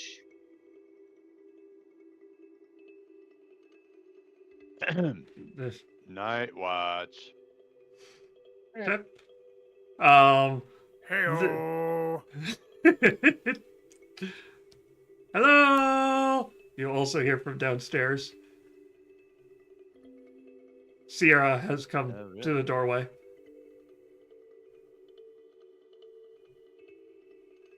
And is basically You looking at. Sierra, you stay outside. I'm outside. I'm in the doorway. Stay I did there. come in. Basically, Stay but I couldn't see if you there. gave a signal or not when you went inside, so I had to come over here to see if you gave the signal. Otherwise, I wouldn't know it was safe to come over unless you gave me the signal, so I had to come over here to see if you gave me the signal. There's someone in here? You hear some muffled kind of scraping noises coming from behind one of the doors. Cliff goes over to that door and opens it. Okay. You will find basically the coppery smell will increase as you open the door. As you see a individual basically tied to a chair with a gag in their mouth, and a dagger in their heart. They look annoyed and put out by all of three of these things. They kind of thump the chair a bit. I would be irritated. Yeah. Sheesh. Egorina is going to rush in with her bag past Cliff, just kind of ducking under his arm, I imagine, and kind of past. Yeah. And Cliff fills the doorway. Cliff is the runs doorway. over and says, The "Help way is that on the they- way!" And runs in and starts digging through the bag and pulling out bandages, basically anything to kind of help clean up the area around the dagger and stop any bleeding that's continuing. You will very quickly realize that there is no blood currently spilling. In fact, you're fairly certain that basically there is, they can require your services, but more in the cosmetic mortuary nature than the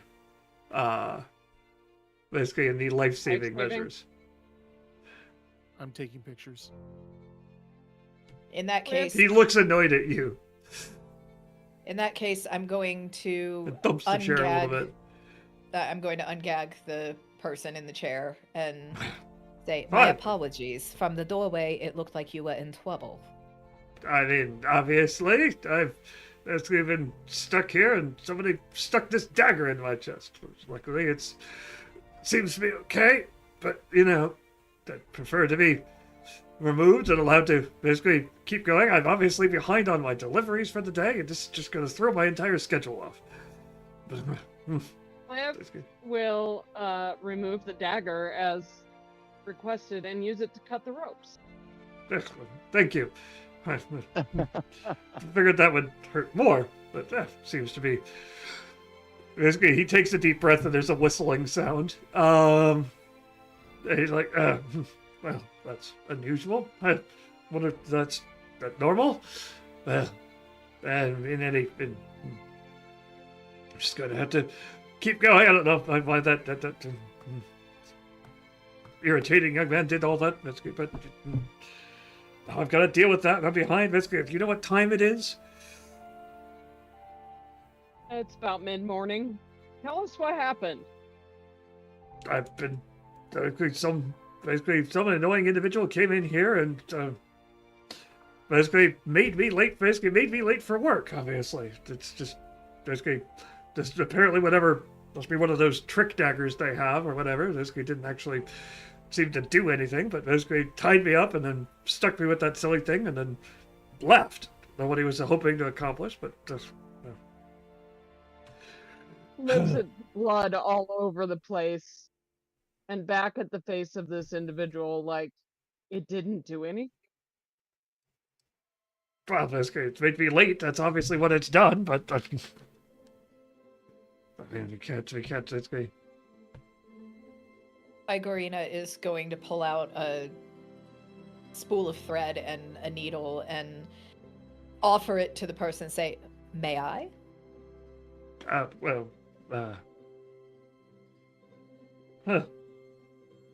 It's still there, huh? Afraid so. Well, basically, Igorina, you have seen this before. This person is in a state of shock and has not realized they have died. It happens. Occasionally people die and they don't realize it. Yeah. Usually happens if they happen to be basically fairly attached to something or someone. I have some bad news for you. You may not want to hear it right now, but when you do, come find me. How do I? He looks a little confused. How? I mean, I appreciate your I mean, you're an Igrina, so I basically I don't know what bad news you could have for me other than the fact that I apparently need some stitches. He brushes the hole and then kind of plays with it slightly, like that's unusual. Probably shouldn't be doing that. Huh. I'm just gotta stick with that for now. Yes. And goes to work, starting to stitch him up. Well, just well, basically probably some, I guess, competitor or something like that. Obviously wanting to make me basically look bad for missing my deliveries and running late. Probably got somebody Did they basically say anything?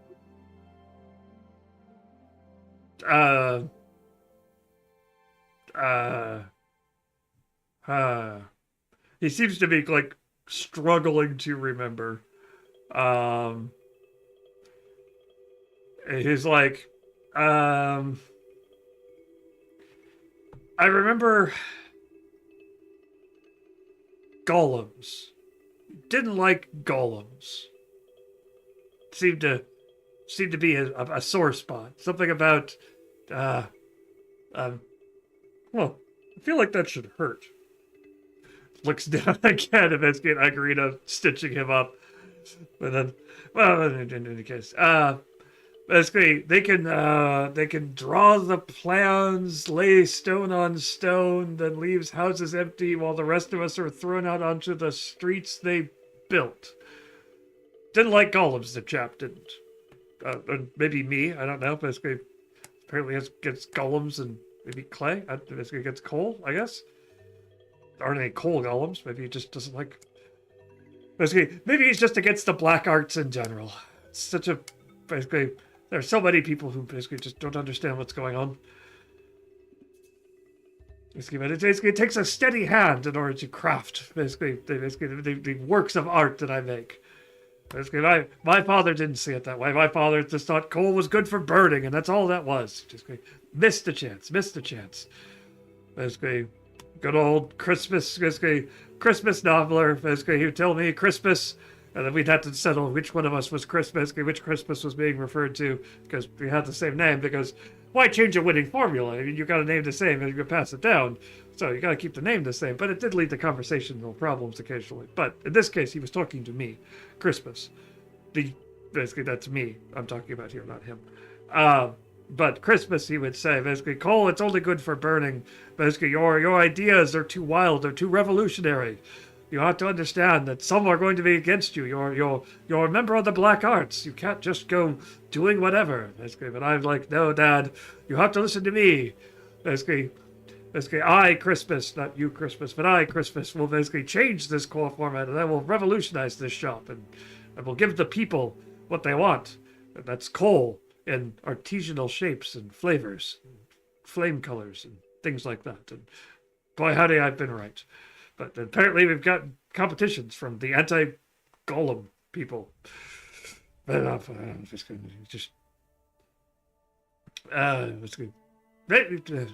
just a mess.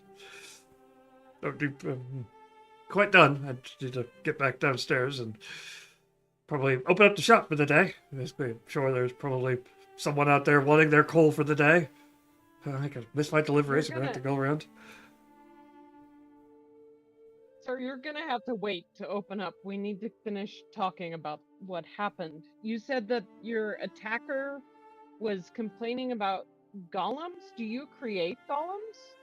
No, I create works of art. Coal works of art. Now, I know you may be thinking coal and works of art don't go together, but let me tell you, you haven't really seen the look until you've seen the look on basically on a troll's face when you give them that just perfect coal, basically that perfect coal giraffe. Just looks at him, like waiting for him to recognize that he's speaking to a troll. Nope. He seems distracted. Keeps kind of looking down at the hole in his chest. Yeah, I mean, No, slightly I might larger, be please. distracted with that too. Yeah. You create works of art, but are they golems? No, they don't get up and move. I mean, I suppose you could take coal and turn it into a golem, but I don't understand how golems are created. That's not my department. That's a different art altogether. That's like I could make a large coal thing and put it together and you over there, young man in the corner, looking at Bartholomew. Are you sure you're okay? You look a little off. Basically, I know some people are overwhelmed by coal. Maybe it's the blood. Some people just can't take it. He looks a little pale.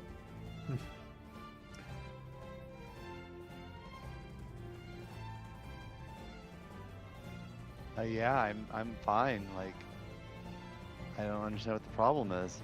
You just I'm look a little dead, but otherwise I'm okay. Oh, that's the problem. Well, never really say I won the judge. Basically, it takes all types. Does indeed. Stare at him really hard. Well, that's great. Any other questions you have for me? Can you describe the person that attacked you?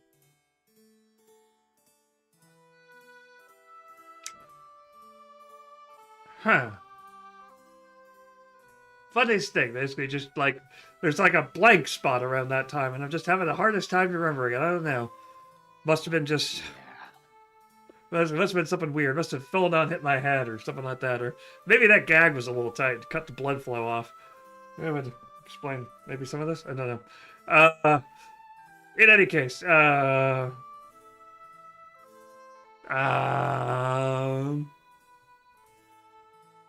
Is the dagger he was stabbed with distinctive looking in any way? no. It's basically a fairly straightforward dagger in terms of basically it's a Thursday night special. Okay. And basically that's when basically the nearby pubs usually offer sales on daggers, basically for their monthly dagger fights at the bar. Right. And the knots he was tied with, were they really bad, really exceptionally good, and just run of the mill? Like, I'm just curious if this is somebody that knows their way around ropes or not. If you catch my drift. No, not particularly. Like, they're secure for basically what they are, but basically anybody who was spending any time on it could get out of them. But basically, okay, you have to be good. I was going to say, can the dagger be dusted for prints? Trying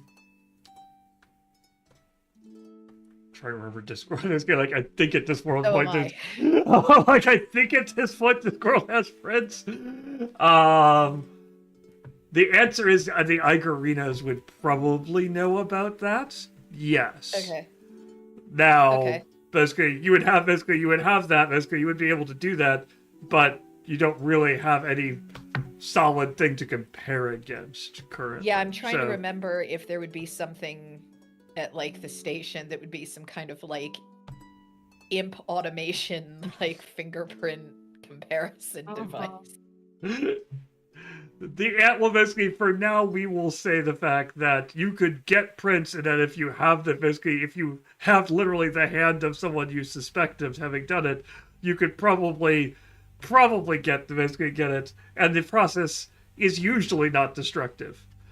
Okay, so I'm gonna finish stitching up Crispus here, and then go do my fingerprint dusting and such.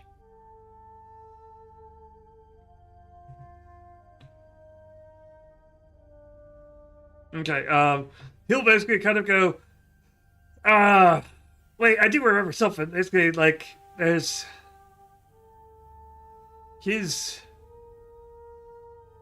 basically, he took his jacket off, and I remember seeing a tattoo. Like, I have a clear memory of that, because I remember thinking, what kind of jerk supports the dimmers? That basically he had one of those dumb dimmers forever tattoos. Probably a local boy. Well, basically, it's the only people who could possibly support that bunch of idiots. Basically they're a terrible team. They've got no chance of winning the competition this year. I don't know why anyone would support them, let alone get their name tattooed on the thing. And it was even like dimmers like IV ever, like, basically got that dumb number abbreviation thing that the kids are all into. I don't get it.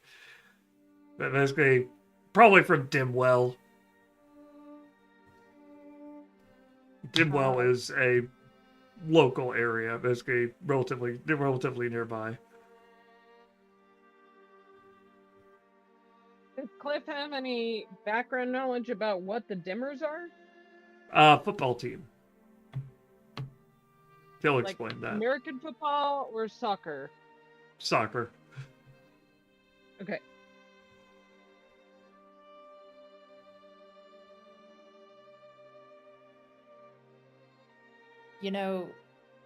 Perhaps if Sierra is frequently outside and sort of a local kid and everything, Sierra might know someone with a tattoo like that.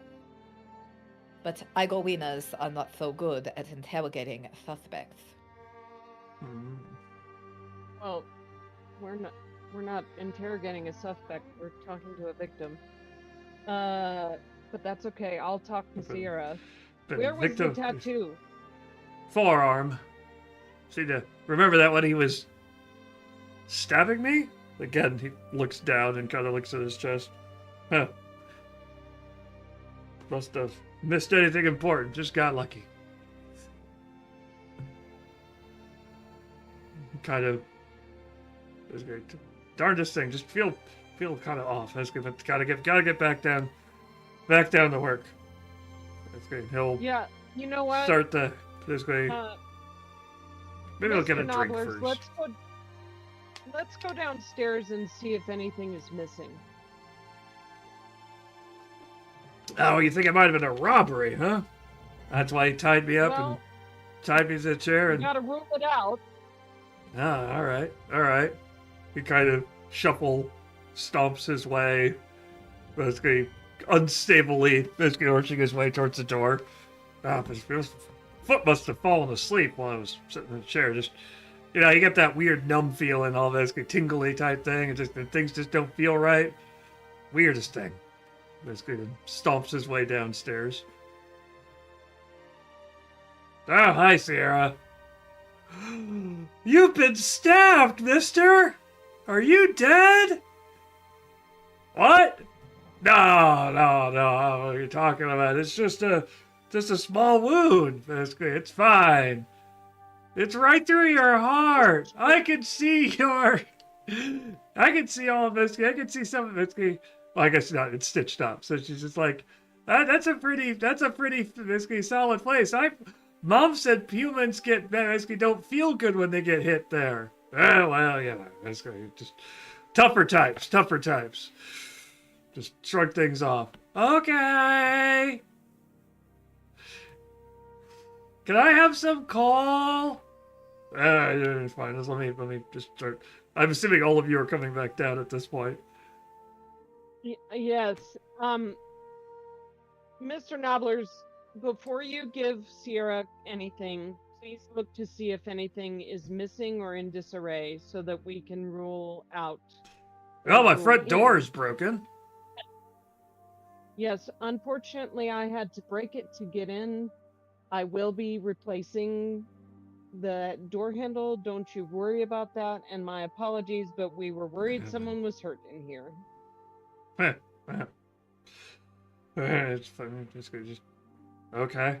Igorina raises her eyebrows in the background at that and looks a little uncomfortable. Who broke the back door then? You guys both basically broke 2 doors? How many of them are No, you? we only came in the front. This is why I needed you to look around. You got too many. There's too many people coming in through doors and don't know how to knock or use keys or anything. I tell you, basically, I pay good money to the Thieves Guild for my to make sure that the robbers I get are properly certified at opening doors to avoid this kind of nonsense. I wasn't even scheduled for one of those for a good several months. What's going on with this? This is unprofessional work. I'm gonna write a nasty note to the Thieves Guild. Or, I mean, he did stab me. Does that make it part of the Assassins Guild or the Thieves Guild? I mean, I don't think anyone is scheduled. I'll have to check it up and find out with each of them. One of them will figure this out. Somebody owes me money for this. They took coal. What the heck? What kind? Basically some of the coal dust. I usually collect that scraps because some places pay good money for that. But what in the basically darn deep basically I'm gonna have to have a basically words with the Thieves Guild about basically about going up basically and then you hear a door bang open and they're like, and they took the carriage. Oh my god, this is just completely unprofessional. I am going to have words with basically stomps back in. Just like, well, basically, your little watch, you basically now you've got something to do, I guess. Basically, just darn thieves, unprofessional. Cliff sighs bigly, and says, "Sir, we are already investigating, so I need you to stop ranting about the Thieves Guild, because it may or may not be them in the first place, and tell me exactly what was taken. Just coal dust? Was any of the artisanal coal taken?" Looks around. Basically says, nah, none of that stuff. Apparently, whoever this is was basically some kind of maniac who just wanted the coal dust. Huh. That's just. I had another delivery all set, but basically now I'm gonna have to basically get some more. Basically, I think I've got enough still to make my delivery to the Dragon Sanctuary. Igorina is going to pause for a moment as she's, going around and gathering up her supplies and preparing to move out, and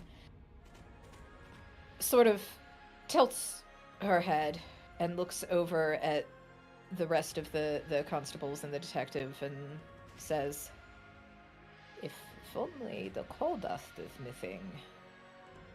I wonder why someone would need the dust unless they had perhaps about a dozen wagons that they had to care for.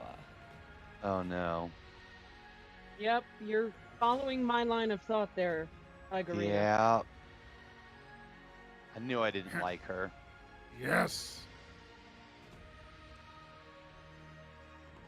Someone's stealing dragons? Sierra says from in the middle of your huddle.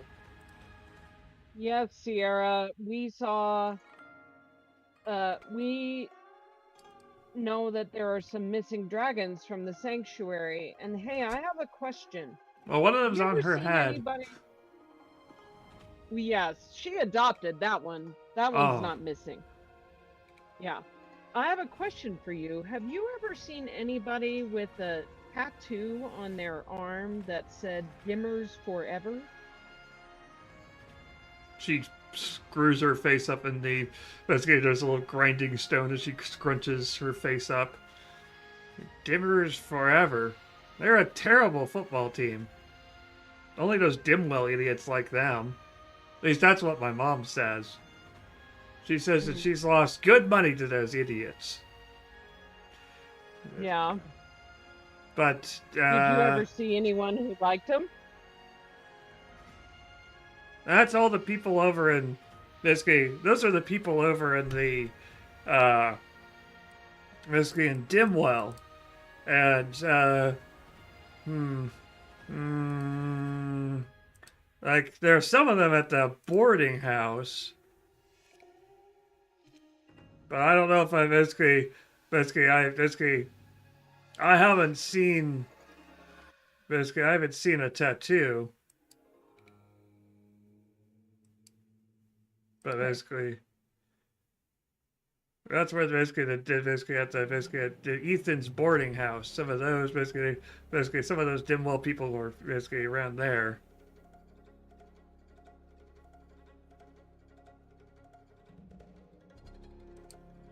Mr. Nobler, did you say your carriage has been stolen? Yeah, I said my carriage has been stolen. Basically, it's not in the back, and unless you saw it out front.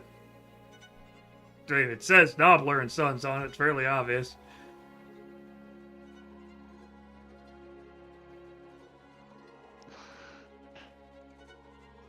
Such a bad name. It was a fine day. Basically, my parents had it, and their parents had it, and I've got it.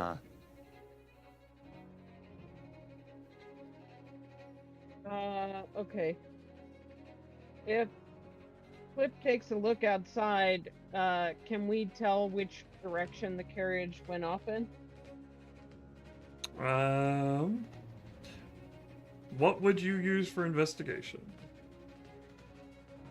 Just the Like watch? looking at the ground, are there any tracks?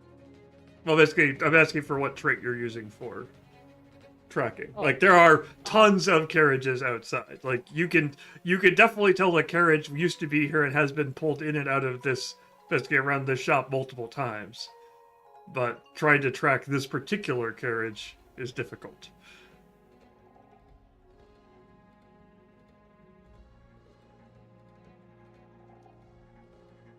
We know they stole coal dust. Mm-hmm. Is there any evidence of a trail of coal dust?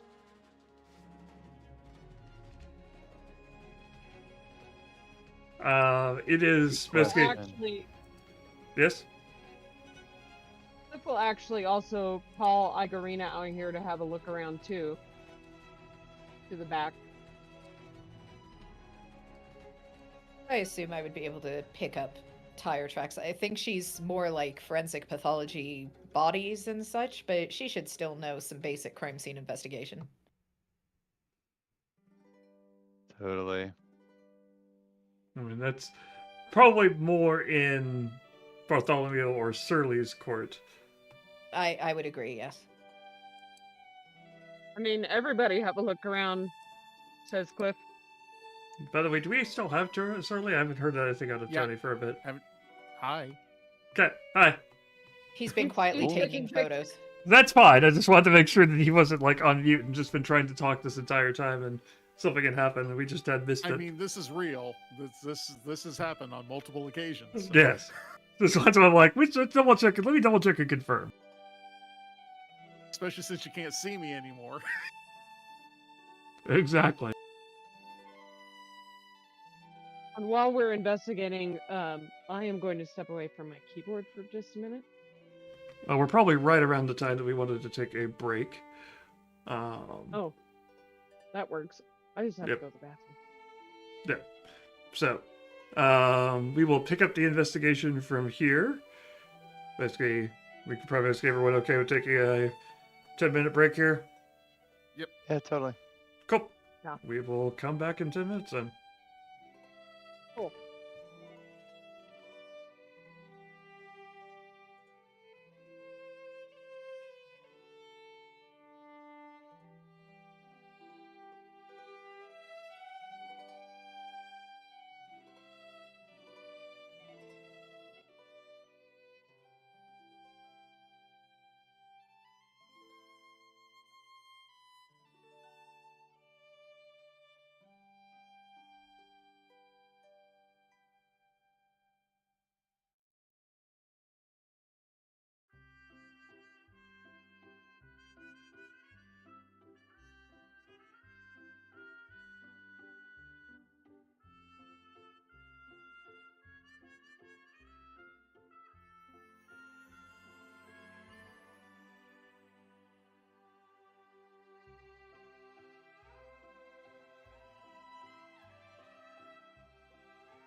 All right, one of our members has sadly fallen to technical difficulties, but we will press on in their stead, hoping they return to us.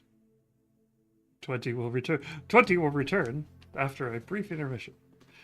Uh, so thank you all for waiting. Sorry about the difficulties. We seem to be plagued by the tiniest of gremlins that have stuck into computers and pulled cords and cables and otherwise sabotaged things. In any case, where we were, basically the group of the Night Watch has come to You're the Tiniest Gremlin. Has come to investigate the break-in at the Sunshine Sanctuary for Sick Dragons, discovering that 12 dragons are missing. There is a countdown as one of the dragons will explode if it does not get its medication in 8 hours. Plus, 12 dragons in general is something you don't want basically running around the city, running amok. And in fact, when we last left the group, they have basically come to basically the realization that the basically barrels of coal dust and a wagon has been taken from the artisanal coal dealer Nobler and Sons. They have also, of course, because it is this group. Hey, thanks for the follow. Basically, they have, of course, come here in order to follower goal met. Yay! Thanks for being our 70th follow. And basically, they have come. Basically, they've also decided to start collecting everything along their way. They've collected at least one dragon and now one tiny churl child. We will see what else they pick up in their adventure. Though, Ignorina, you will feel basically kind of, as you continue to stay in this, basically, as you stay in the coal shop, you will feel Igor kind of shift on your head as he starts to notice that there is lots of coal in this building. Can I feed my sweet baby dragon? I mean, you can. How much you want to feed it? Enough so that he settles down and is comfortable and is like taking a little cute nap on top of my head. He's more he's more the voracious eater type, where he will eat until he is overstuffed, and overstuffed for a swamp dragon is very dangerous. Okay, maybe I'll just give him like a piece and then he can hang out. Okay. With the promise of more jars of pickled specimens from my bag if he's a good dragon. Settles a little bit, but very definitely you feel him just kind of basically kind of scuttling around on his head, on the top of your head, as he looks around to identify various points of coal and interest and other things, possibly more tasty treats. So where we left, you had gone outside and you were looking at the wagon tracks and were attempting to figure out where the wagon had gone. Go ahead and basically, who wants to attempt to track the wagon?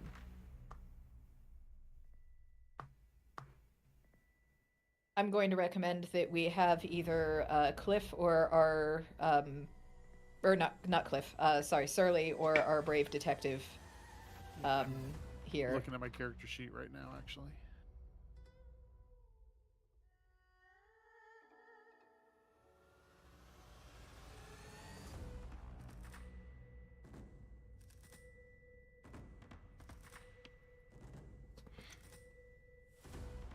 Or Bartholomew. They could probably. Looks like also. Surly's got a good eye. Okay. So, why basically? Go ahead and give me your reason. Indeed, dragons on headboards, the way to go. Everyone will be wearing them in the future. Well, it's a eye for iconography and detail. So that right there says probably would be able to notice, where the carriage would have been located and what direction it might have gone into. Okay. Now he might have to do it through his camera, but all right. Give me a. Let's go ahead. We'll go with D10 on that one. Go ahead, and give me a D10. and you see, I was really hoping not to do this because we play this so rarely. How do you roll in D20? /R space D and then the number. R space / D. What? And what do you need me to roll? And the number, like, just you're rolling a D10, so it's /R space D10. / R space D10. Okay. 7. 7. A solid number. Unless I continue Another rolling 8. 8. GM. Okay. Just be rolling D8, not just 8. Yeah, basically, there's a 5. Holy cow. When I'm hot, I'm hot. I can never roll this well when I'm actually playing. 8388. Wow. I can't Yeah. even roll that well when I want to roll that well. Roll20 has it out for you. So you will be able to basically the problem you will be able to track where it is because you've been taking pictures everywhere, and you will, going back through and examining your pictures, you will discover that basically the weird pattern of tire tracks you've noticed in several pictures throughout. The problem is the fact that while you're going through all the pictures, basically you have a hard time figuring out this is going to be something minor.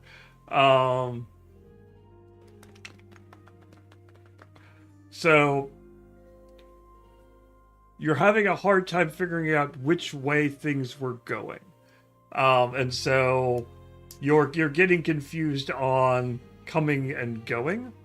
So you can tell the fact that basically you are fairly certain that this went to the the Sunshine. Basically the same pattern is also found at the Sunshine Sanctuary. But you're not certain if it went to basically what order things were visited in.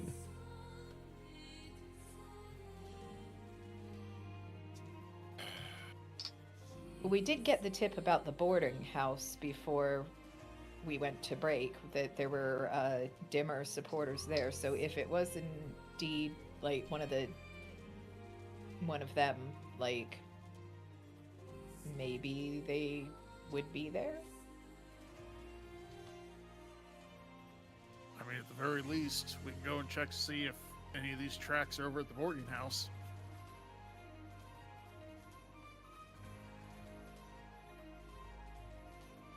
Or at least pass by them, I guess.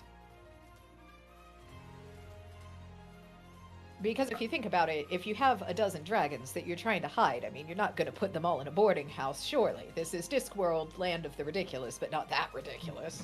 I mean, right? Right? Right? Ghost of Terry Pratchett? Yes? No? So, you will start heading in that direction. You will head towards the boarding house. I'm going to keep things moving just to, basically because we're running a little bit shorter on time. So as you keep going, basically towards the first thing you're going to notice about the street where the boarding house is located, is that there is basically the crowds are getting thicker as you get that way, rather than basically people are stopping and staring. And Cliff will notice this first, being the tallest, and Surly may not ever actually notice this. But we'll notice the fact that there is smoke in the air as you start approaching the boarding house. And when you actually get to the boarding house, there is a column of smoke erupting from the third floor of the building. And there are a brigade of badged, basically, firefighter golems who are dealing with the situation. And by dealing with the situation, it appears that they are pulling everything out of that room which is on fire and piling it in the street.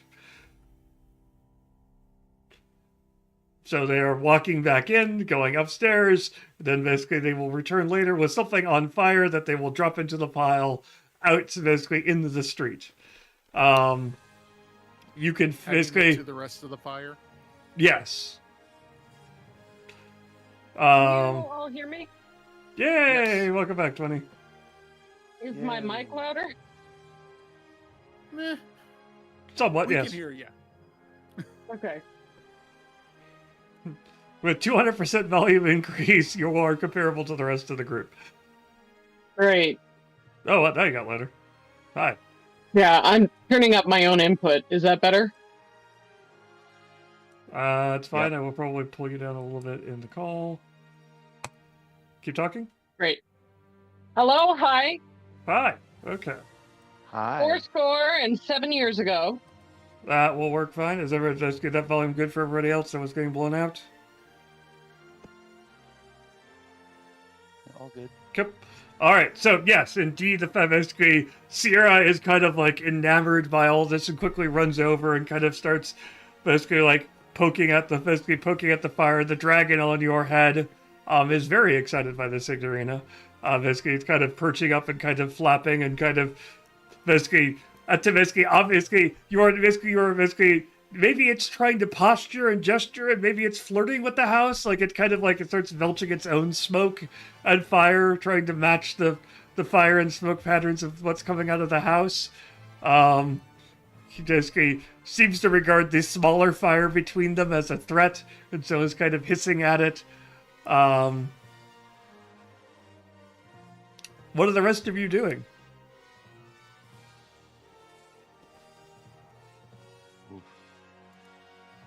I'm being short and not being able to see what's going on.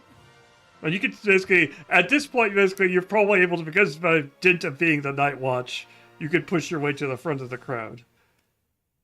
Then I'm taking pictures. Okay. Good. Cliff wanders over to where Sierra is and tries to keep her from A, hurting herself, and B, making a bigger mess with the things that are on fire, while also looking at what's on fire. What is on fire? I mean, everything in the pile is on fire, which appears to be the contents of a room.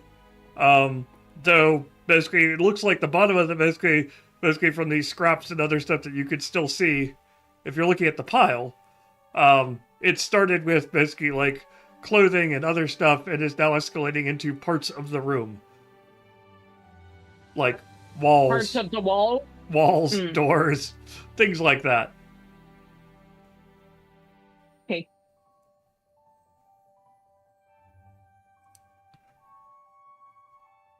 Is the owner of the boarding house anywhere around?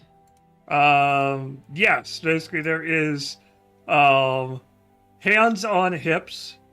Basically there is someone who is just standing there just kind of making muttering noises, looking at it, basically shouting at the golems to move faster, basically then muttering something about dwarven burrowing and things like that, and then she will eventually catch sight of Surly, and point be like, yep, I told you, the dwarves, they're burrowing under everything, just basically not natural, just undercutting everything, basically then, I start taking pictures of them in particular. Okay. She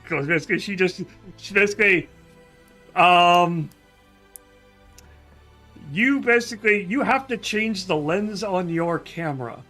Basically, as the imp makes a squeaking noise, as she literally gives you a glare that can cut glass. Oh. And basically, you have to change the lens on your camera. Basically, to change her as she stares at you. How dare you?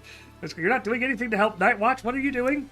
This is basically responsibility to figure out what's going on. Just what do you plan on doing to fix this situation? She'll look for someone in authority. Cliff comes over and says, is this Ethan's boarding house, and are you in charge here? Yes, of course, I'm Miss Ethan, and this is my boarding house, and this is your fire, your fault. What do you plan on doing about it? Well, this is not my fault, but I do plan on trying to help you while the fire golems are, dealing with the fire itself. Tell us what happened. When did the fire start, and if you know, in what room?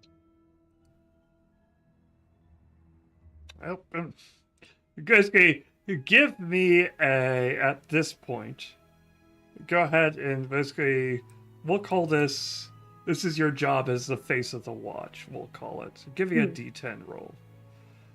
All right.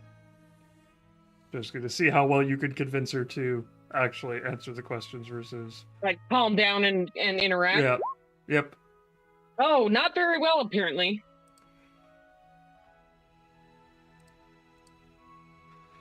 Ooh. Well. Possible I could roll worse, but it's been me rolling so far, so unlikely. Okay. I was hoping for a 1. I was like, I was awesome really hoping for one numbers. too. Yeah, same.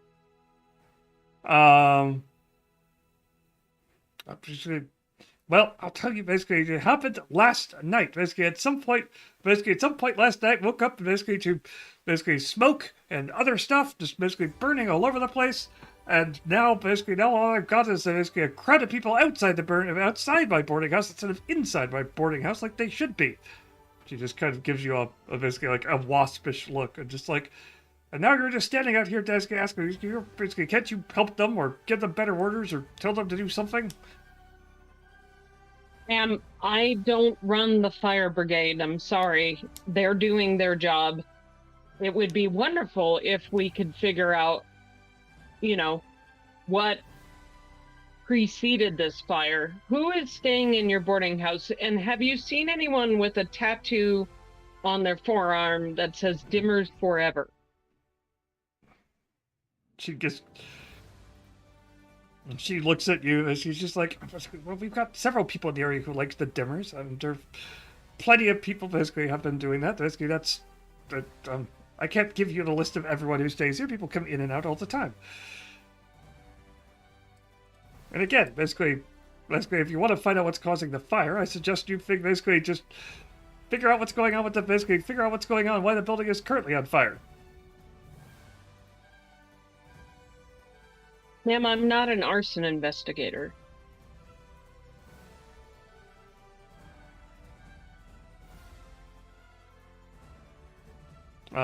As you are standing there,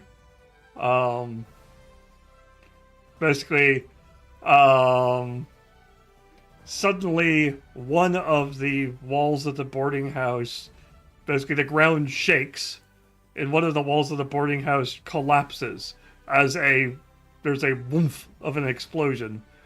And one of them, she's like, basically, now that wall, basically, what's going on? Basically, why is basically now there's walls falling down? That wall wasn't even on fire.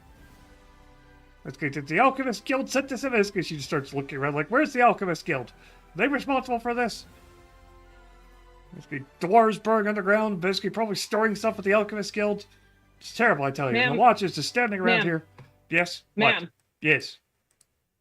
Take a deep breath and explain to me why you think it's the dwarves burrowing. Do you have known tunnels under your establishment? Everybody knows the dwarves burrow underground, and look, one of the walls fell over.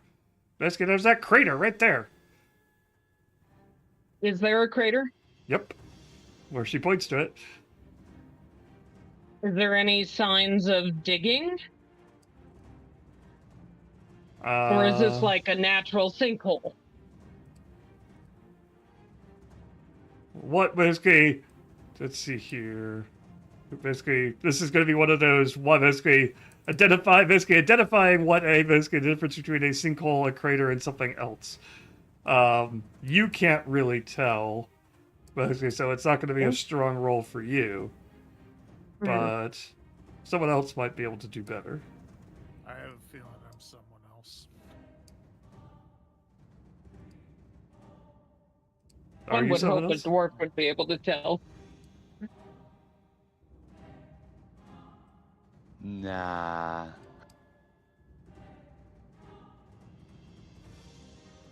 I just sigh, put the camera down. I'm done changing the lens and stuff like that. Go over and take a look at the hole. Okay.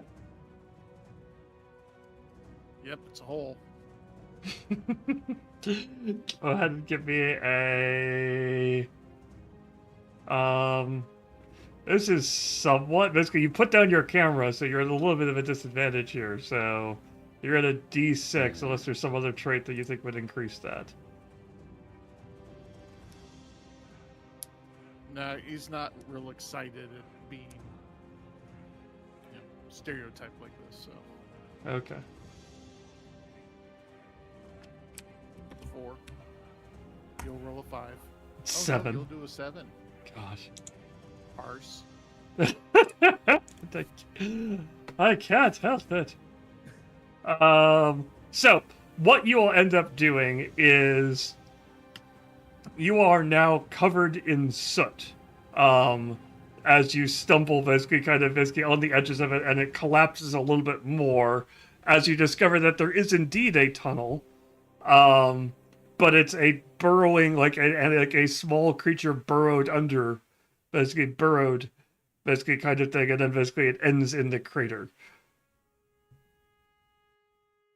A small creature, as in a 2-foot dragon. That is a good possibility, yes. About that size hole. I fill the team in. Not even looking at the person that runs the house, just talking to my coworkers. Okay. Glances at Igor the dragon on Igorina's head and sees if it's reacting. Igor, basically the dragon, the Igor dragon is basically still attempting now. Basically, is now doing threat displays towards the now increasingly larger burning pile of burning materials that are basically being piled up outside the house. Obviously, seeing them as some kind of rival for their affection, for a larger fire, basically for the house fire. Igorina is going to reach into the bag again and take out another pickled specimen and feed it to Igor and pat him on the head and speak to him in soothing tones. Okay. It will just constantly kind of grab the pickle jar and basically then burrow it, basically come off your head and burrow it, basically kind of hide behind your neck, basically attempting to basically both hold the jar and hide the jar down the back of your shirt while hiding it from the other fire source, obviously not wanting it to take its precious jar from you.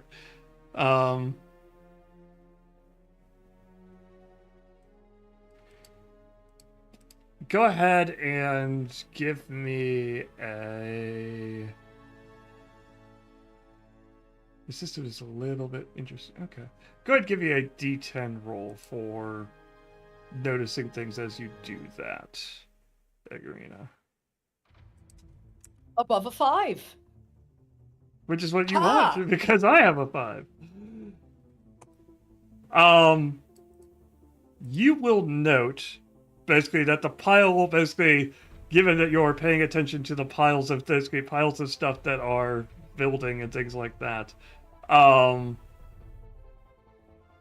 that there is some of the stuff they're pulling out is now like the amount of stuff that they have pulled out, rather, you basically should have put out the fire at this point. But they're still pulling more stuff out, as if something was still actively burning stuff inside. Real quick, did we happen to take any coal dust from Nobblers? Yes. Great. Thank you. Go on. So, I suppose then that... Well, Igorina, being made of meat, probably shouldn't try charging into the middle of an actively burning building.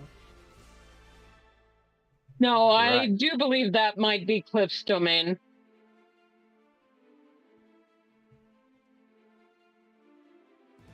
Cliff sighs and tells Sierra in no uncertain terms to stay with the others.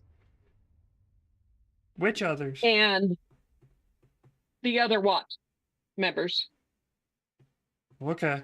You stay here with Constable Igarina. And Cliff strides into the burning building. Ooh. Looking around for the source of these flames. Guessing that it may, in fact, be a little group of dragon creatures somewhere. Okay. Basically, the source of the fire appears to be basically down the hall. Basically, no, third floor. So basically, it is up. Basically, it is on the third floor of the building. There's nasty smoke everywhere. The flames aren't causing you too much of a problem. The smoke is a little concerning. Basically, you're having your kind of coughing and starting to have problems as you move up. Basically, as you move upwards towards the source of the fire. And so basically, you come to a room Do trolls have lungs? They can speak, so therefore I assume yes. Yeah, presumably. Okay, go on. Breath, yo. Basically, you're being passed by golems who are coming in and out. Basically, as the fire is starting to spread, they're just starting to, like, something will catch on fire. They'll break it off the wall and then just take it with them as they keep going. But basically, it is still, basically, you can tell that room 24B is the source of the fire. That is basically smoke, basically black smoke is pouring from that room, and most of the golems seem to be entering and removing from there.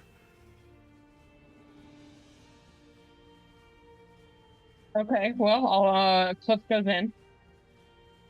Okay. Okay.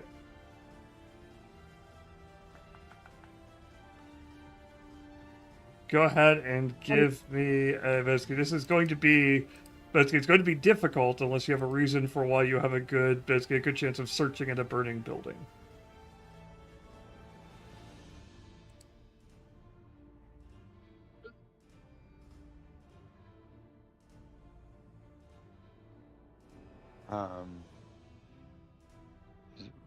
Seems like there's a pretty good reason for searching the burning building. Is it basically a trait that would basically would help? Sorry. I mean, Cliff. He's simple, but he's not stupid, right? So he probably doesn't have a specific trait, but he does know enough to crouch down as far as possible below the smoke because the smoke rises. And so he'll get down on hands and knees if necessary. Okay.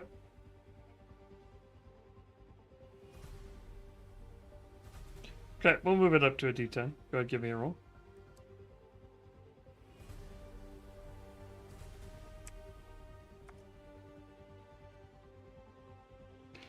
Smoking the GM.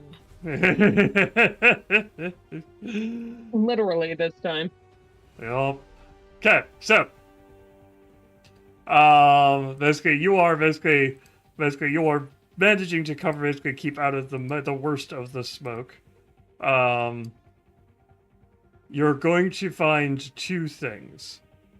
One, basically there is a wardrobe which, no matter how much basically small parts of the wardrobe keep catching on fire.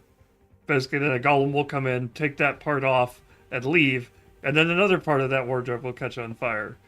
And then the golem will come in and break that part off and leave.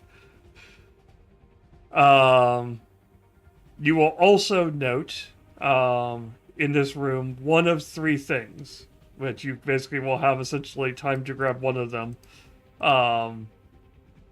Either basically a slip of paper, basically basically that's kind of on the floor, a diary, basically on a tape, basically that's kind of on a chair, basically that is soon to be removed by the golem as it started to catch on fire, and a large drawing tube, which is leaning against the wardrobe and thus will soon be on fire as well.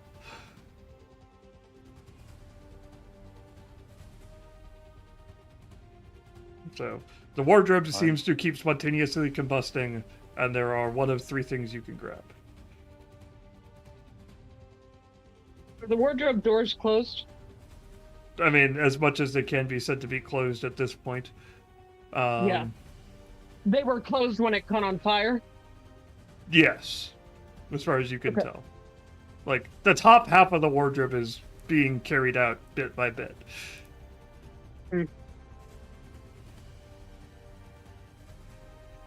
And I can only grab one thing. Like, the wardrobe you can deal with, it's just basically, of those three things, you could grab one of them. Unless you have some fantastic plan to grab multiples of them.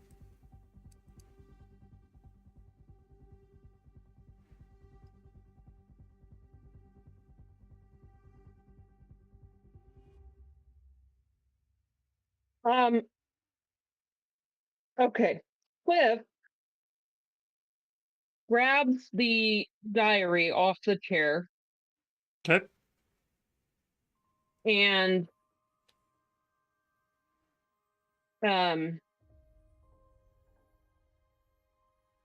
attempts to knock the drawing tube away from the reigniting wardrobe as he stands up. Okay. Just on the off chance that he might be able to move it.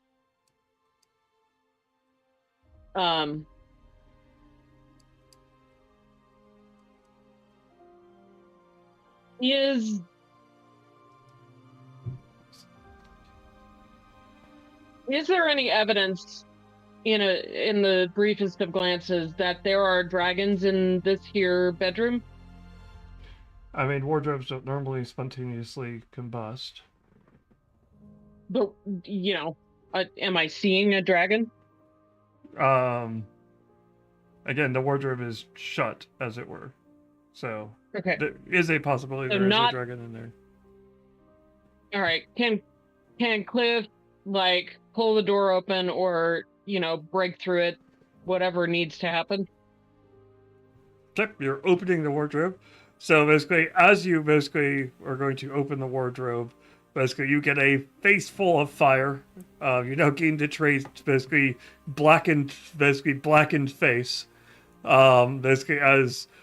Basically you discover that there is in fact a guilty-looking dragon hiding in the wardrobe.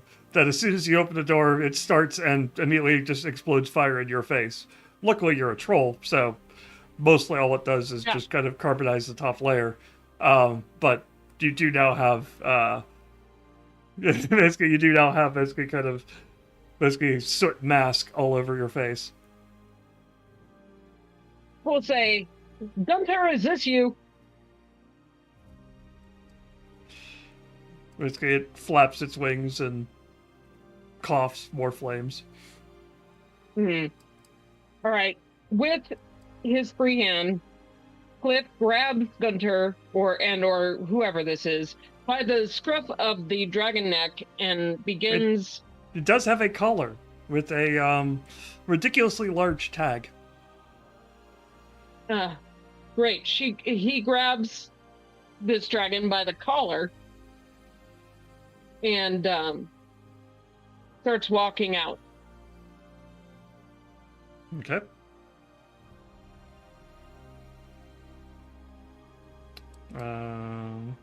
So you the dragon will guiltily kind of occasionally, a golem will walk by, dragon will kind of belch a little bit of fire. Accidentally will set one of the other golems on fire. That golem will then be carried out and deposited in the burning materials. Where it will start a loop of picking things up and putting them back down, attempting to figure out how to put the fire out. It'll just end up kind of moving the entire burning stack over 1 foot until another golem will come out, notice that it is still on fire, and deposit it into the new fire pile. Eventually, basically, now that the source of the fire has been removed, basically the fire will basically slowly be, the golems will basically eventually disassemble enough of the boarding house in order to actually put out the fire, or at least move the fire from inside the house to the street, where it eventually will go out. You guys will note basically that drawing tube that Cliff noted will be thrown into the fire at some point. Darn, I was hoping it would get away from the flames.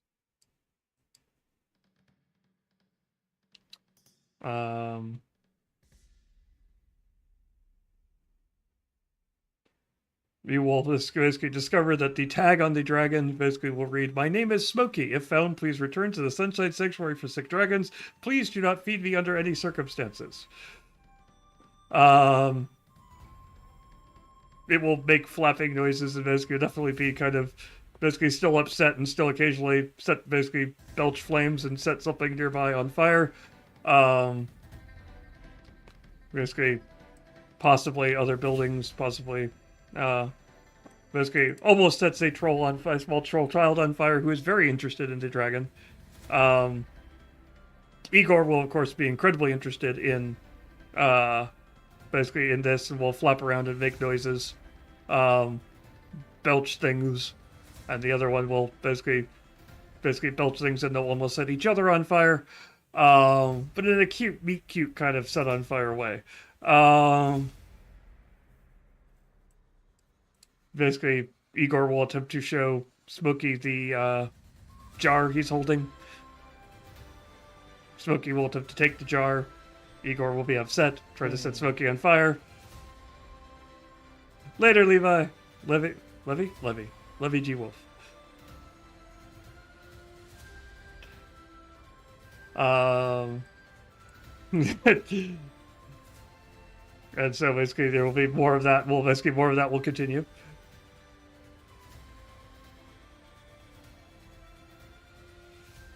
Okay.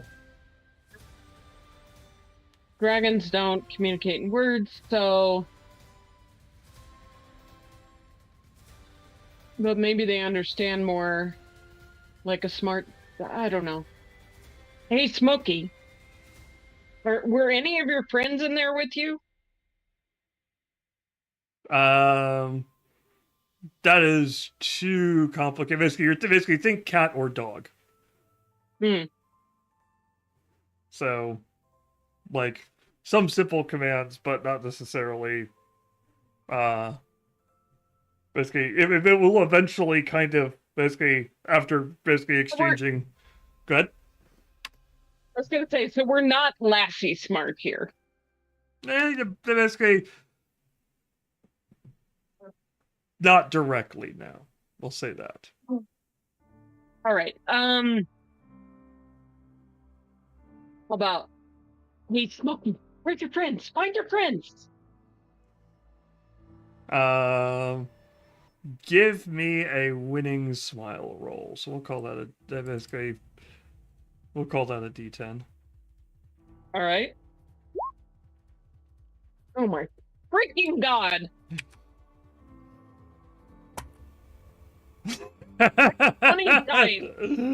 Luckily, Smokey really wants to find their friends.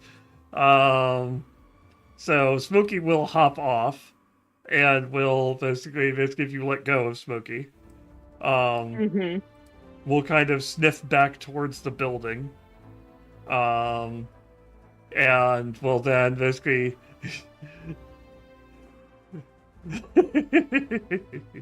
Mesky will sniff and Mesky kind of sniff towards the crater. Yes. Towards the crater, and basically kind of paw sadly at it. Obviously smelling something familiar there. Okay. And then basically will then take off heading towards the basically will then kind of take off. They basically then kind of sniff some stuff and then kind of half flap hopping, basically galloping. It's this weird kind of basically half walk where they'll fly for a couple steps, then get tired of that, then they'll kind of lope on the ground, then they'll fly again, get tired again, then they'll set something on fire, and then they'll keep going. Basically down the street. You can definitely follow its tracks from people shouting, screaming. People think they're fine, people think they're okay, then one day they wake up and they're, on fire. Basically, and Igor will start kind of basically tugging on you as well. Luna, basically, Igrina. I will follow my little dragon buddy to the ends of the frickin' earth. So, LFG. To the edge of the disc. And over.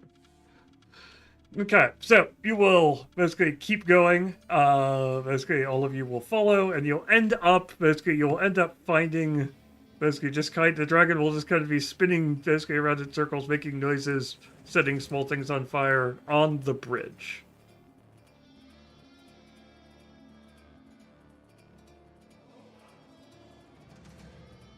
Yes. And what do we see other than Smokey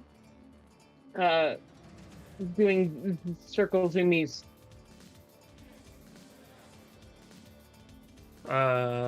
People are walking by, obviously staring.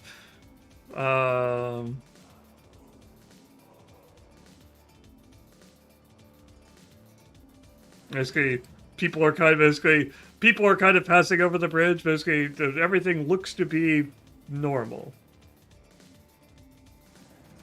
This is the bridge over the River Ankh? Yep. Cliff looks over the side. Okay. There is a construction site underneath there.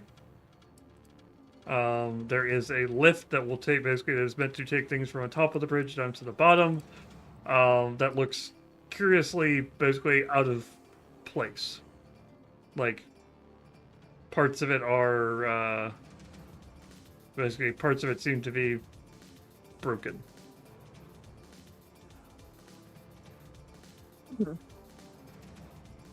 Will it still hold us to get us down? It doesn't seem to be functional. It's going to take some effort to repair it. Basically some bashing and some working and things like that. Bodily dragon, definitely possibly 11 dragons. 10 currently. Yeah, because we had 2. Well, no, because we didn't say Igor was one of the missing ones. We still are missing 11.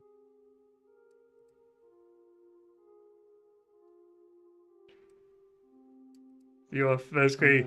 Yeah. There was a Igor crater. was adopted. Yes. There was a crater under a building, however. That's fair. Do you remember this game? So are we assuming then that one escaped and burrowed away? Basically, given Smokey's response, that seems likely. Okay. Also, as I note, remember that the name for a dead dragon is Crater.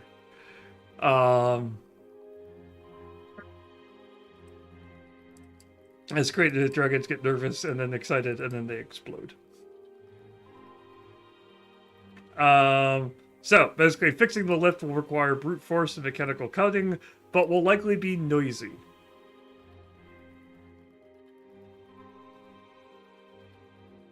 How far is the drop from the bridge to the riverbed? To the riverbed? Basically, you don't want to go in the river Ankh.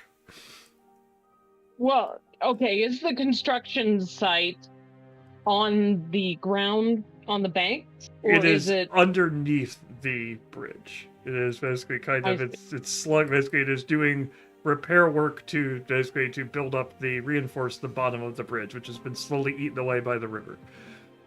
In more ways so than there's one. scaffolding. Yep. I see.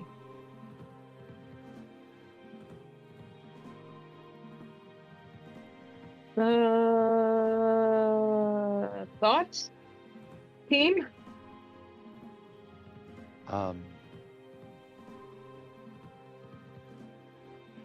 Is the scaffolding actively on fire? Not That's a great currently. question. Not currently. I'm lighter. I yet. can climb up the scaffolding. What's the worst that can happen? I'm already dead. Okay.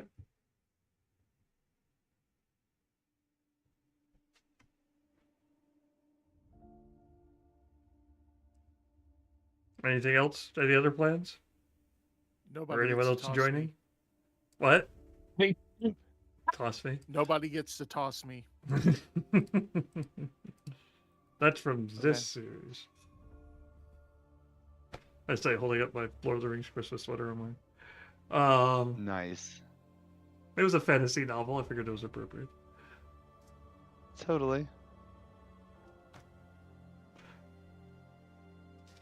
I approve.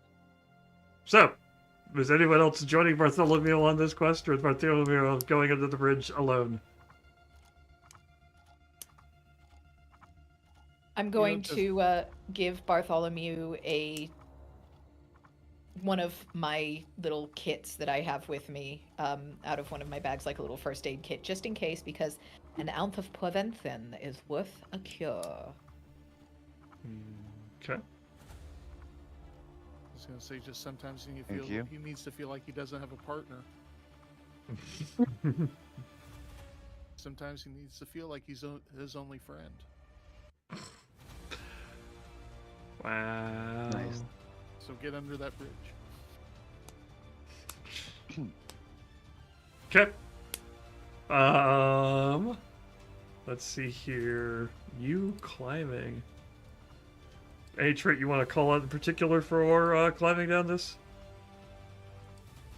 So, like, there are no traits on my character sheet, so Basically anything on your basically any sentence essentially on your character sheet.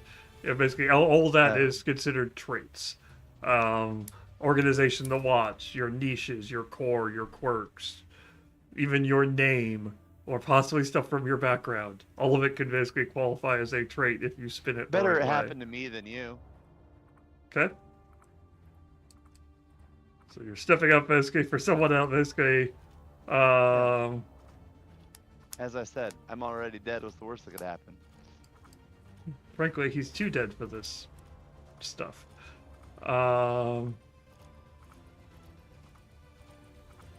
We'll go ahead and call that a... Yeah, we'll call it a D10.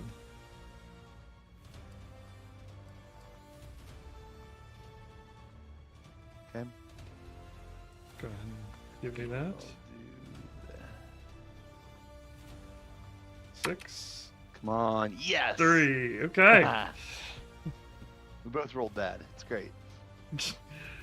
Yeah, you rolled above average. I rolled under average. It's fine. It all works out. Danny over gets cast as Rotten Bart. Okay. So you will start to clamber your way down there. Okay. But basically, as you do, you will catch sight of basically a individual. Basically wearing a jacket that looks very basically that seems to have badging or branding from Nobler and Sons on it. Who basically has there is some kind of carriage which is strapped into the construction. Basically has been loaded into the scaffolding under the bridge, and there is a comically large fuse leading from basically where he is by a basically where he is to basically back to the carriage. Okay.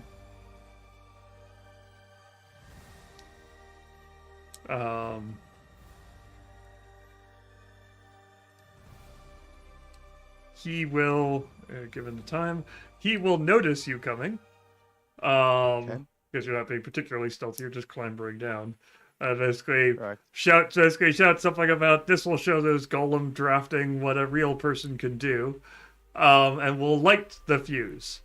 And then we'll proceed to start scrambling up the scaffolding himself. With a lit fuse. No, the fuse basically, like, he lights the fuse, it drops, it starts comically burning, of course, as fuses do, towards the wagon. Which you will see at least one dragon face appear in the window of. And then he will he will start to head up as the fuse starts to burn towards the wagon. Okay. Is this scaffolding like attached to the wall, or if I pushed hard enough, could I topple the whole thing over? Yes, he did steal a bunch of swamp dragons to be makeshift, basically improvised explosives. Yes. He's evil. The answer is you might be able to, basically probably not you, but definitely Cliff probably could push hard enough, but the downside to that would be it would be difficult to do that without destroying enough of the scaffolding to drop the carriage.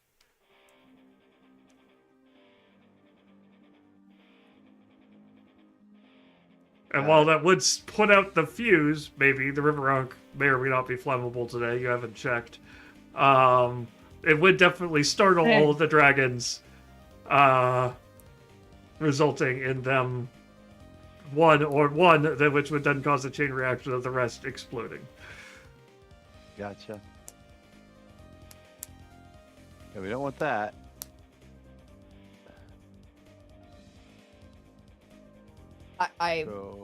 So basically, the rest of the party, you will basically see someone start to climb up, and I will assume Bart will shout something about lighting a fuse or something like that, which is probably what got his attention. So all of you know what's happening is that basically this individual is climbing up, and there is a comically large fuse burning to basically burning towards something underneath. Okay. I have an idea. Mm-hmm. Here we go. Oh no. If no one else has one, let me know. We are abusing the heck out of Rule of Cool right now. I mean, that is 90% of the game. Go for it. So. Go for it. Igorina, having heard this thing that Bart has shouted up out of the thing, seeing what's going on and being quite analytical, goes into her bag again and pulls out a fairly good-sized bottle of water. Not flammable, but water. Yeah. And hands water, it... not flammable. Yes. Probably on the label. Well, not the water from the river.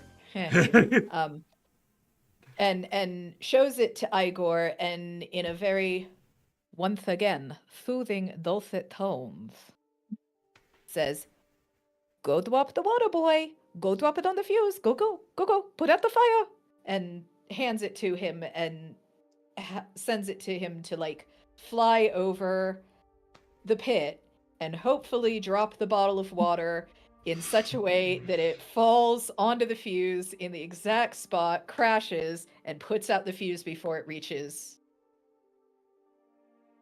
Wow, Carriage. nice. That is a heck of a roll. Okay. Okay. I'm willing to give that a I'm on board. D6 Okay. for that one.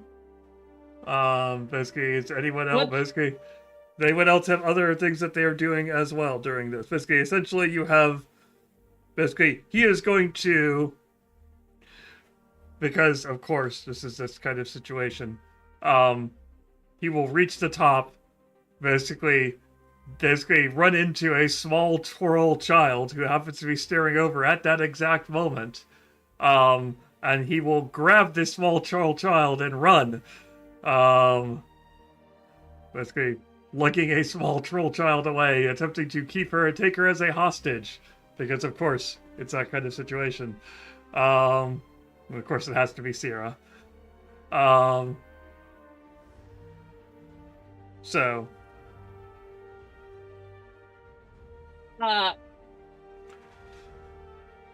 Cliff is not going to stand for that. He's going to go after. But, like, how is this guy able to lug a troll child? Like, she can't be light.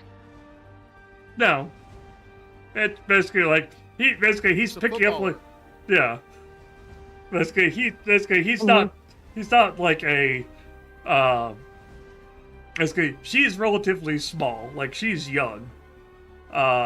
She's like, let's think a 5 or 6 year old, which means that she weighs probably like, 70, 80 pounds or something like that. Basically, like, he's lugging her like a sack of basically almost fireman carrying her, as it were. He's not running quickly, but he's got her.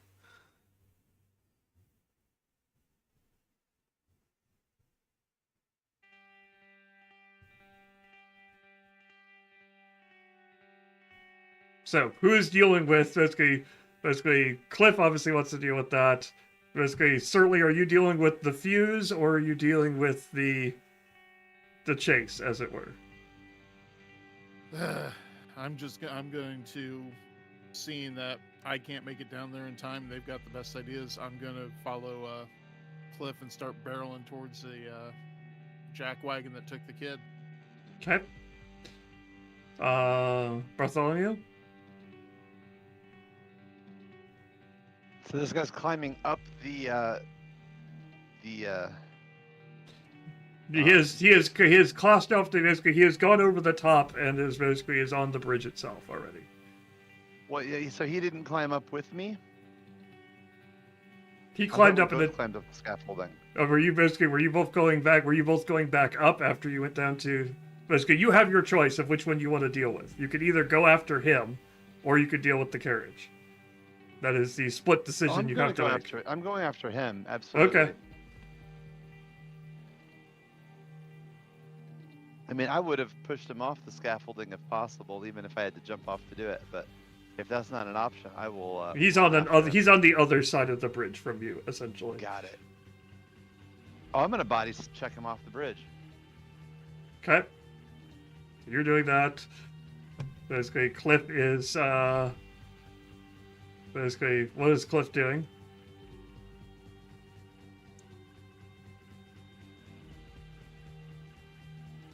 Oh, and I always hit what I should be aiming at.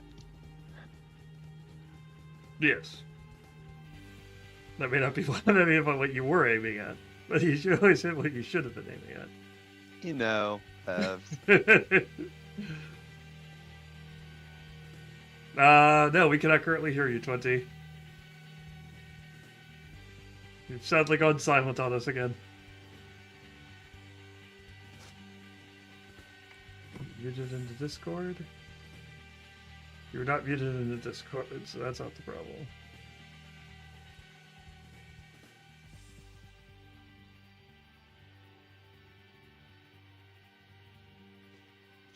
Alright, Surly, what are you doing? How are you taking him down? I'm got a low center of gravity and my head's down. I'm just gonna bowl the guy over. Okay.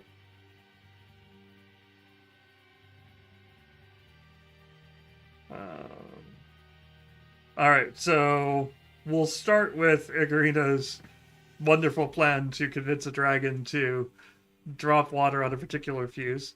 And we will basically go ahead and give you a D6. I would like to point out that as far as convincing a dragon goes, I have been feeding this little guy like the entire time. Sure. So, like, yeah. Basically, as long as you can make clear, basically, the problem isn't convincing it to do something, basically, isn't necessarily it wanting to obey you. It's making sure it understands exactly what you want, as opposed to just dropping the glass, dropping the bottle somewhere. Okay. Oh, no whammies. Whammied. Ooh. Ugh. No. Come on, that one. Come on, that one. Possible. Not today. Okay, so what ends up happening is you hand it to basically to Igor. And basically you manage to like convince Igor to go down. And so Igor, of course, being naturally attracted to the flame, does do most of what you would expect. Basically, he comes down, brings the water down, and basically lands on the fuse or near the fuse and kind of stares at it for a bit and then kind of puts the water on it. Basically, it actually puts the fuse out. And then very triumphantly, basically knows he's a good boy, so basically triumphantly kind of roars and reignites the fuse again. God damn it, Moon. Meanwhile, up on top, basically the three of you are doing a group test. Which, let me double check. I understand the rules for that correctly.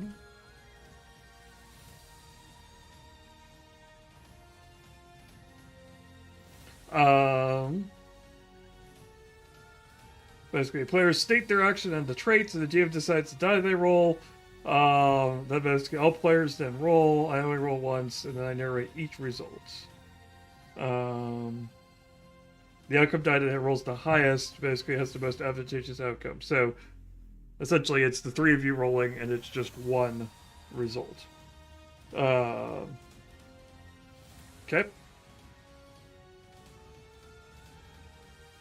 Go ahead. Let's see here. Bartholomew, you're going with always hits what you should be aiming at.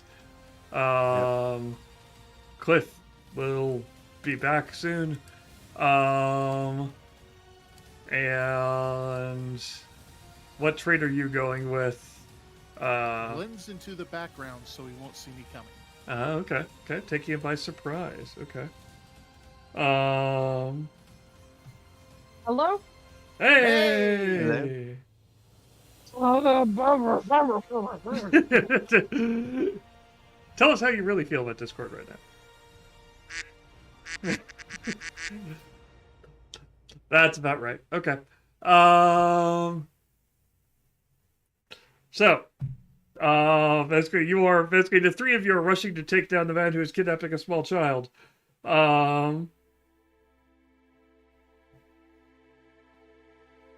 What trait would you be using for that? Who are you asking? Cliff. Sorry, I should specify. Please hold. I need to find the character sheet again.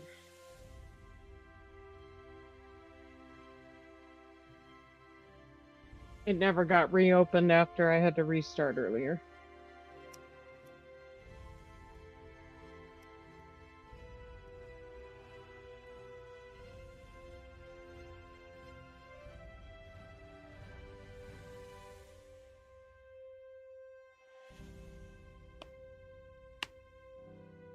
What trait am I using to chase this guy? Mm-hmm. Basically, you're going for a takedown. Basically, the three of you are teaming up to try to take down this guy. Bartholomew, Surly, and Cliff. People aren't things. You don't take off with a person. That feels fairly solid. And he's simple, but he's not stupid. Like, he knows how to chase a guy. Okay. We'll say Bartholomew is rolling a d10, Cliff is rolling a d12, and Surly is rolling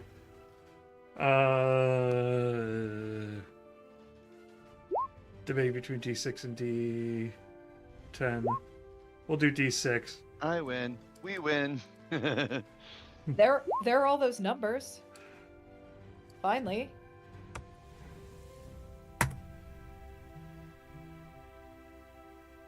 Hey, we all beat Mark. Yes. Ha! Okay, so you guys In your can. face, GM. I feel so abused right now. All right, you guys three can decide how you take this guy down, as very clearly you do.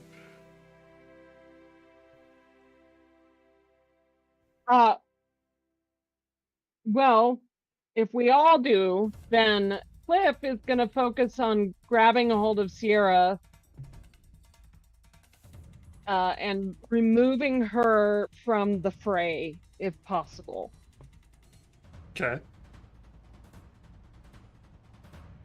Sir Liam Bartholomew? Well, while also trying to bonk him on the head. Okay, little bunny Yep. foo-foo. I was just going to try to body check him off the bridge.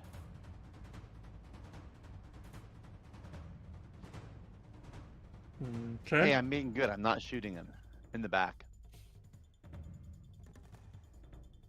with my crossbow. You know, Okay. that is restraint. And you see the way my brain was working it around was we pretty much almost all get there at the same time. Cliff grabs a kid. You body check him towards me, which he doesn't see because I blend into the background, and he just trips and falls over my short, stocky butt. That's fair. Okay. As someone who is below eye level, I approve. Okay.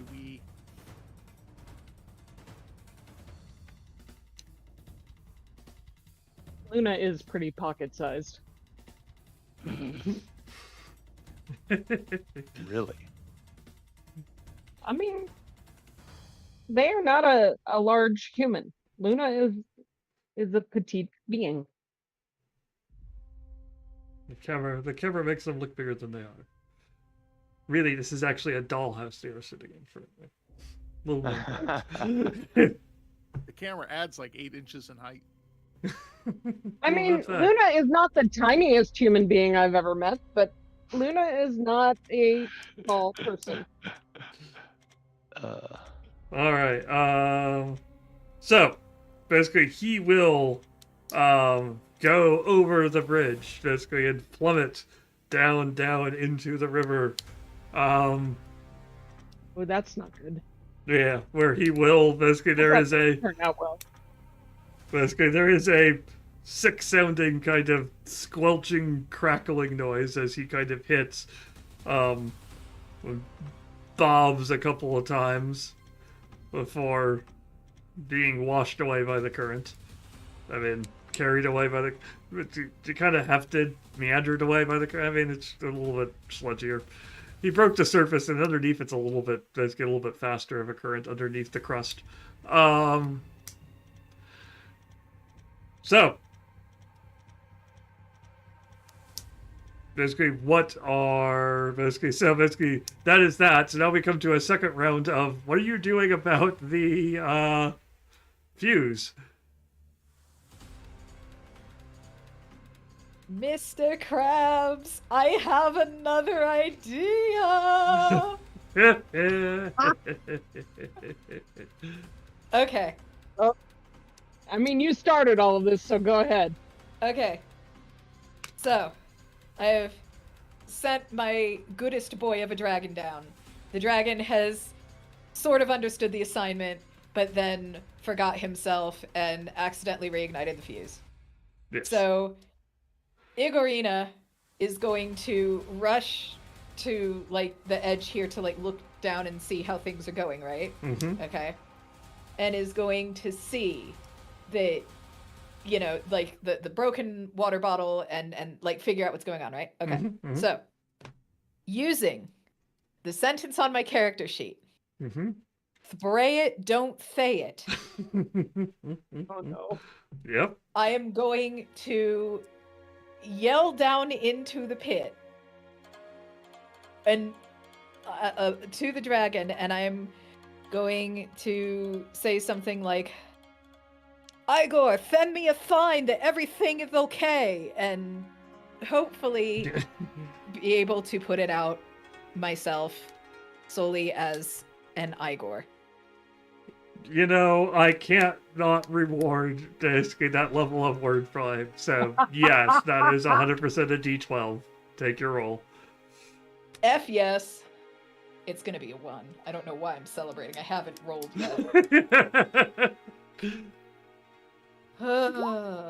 Hey! Hey! Almost a 10!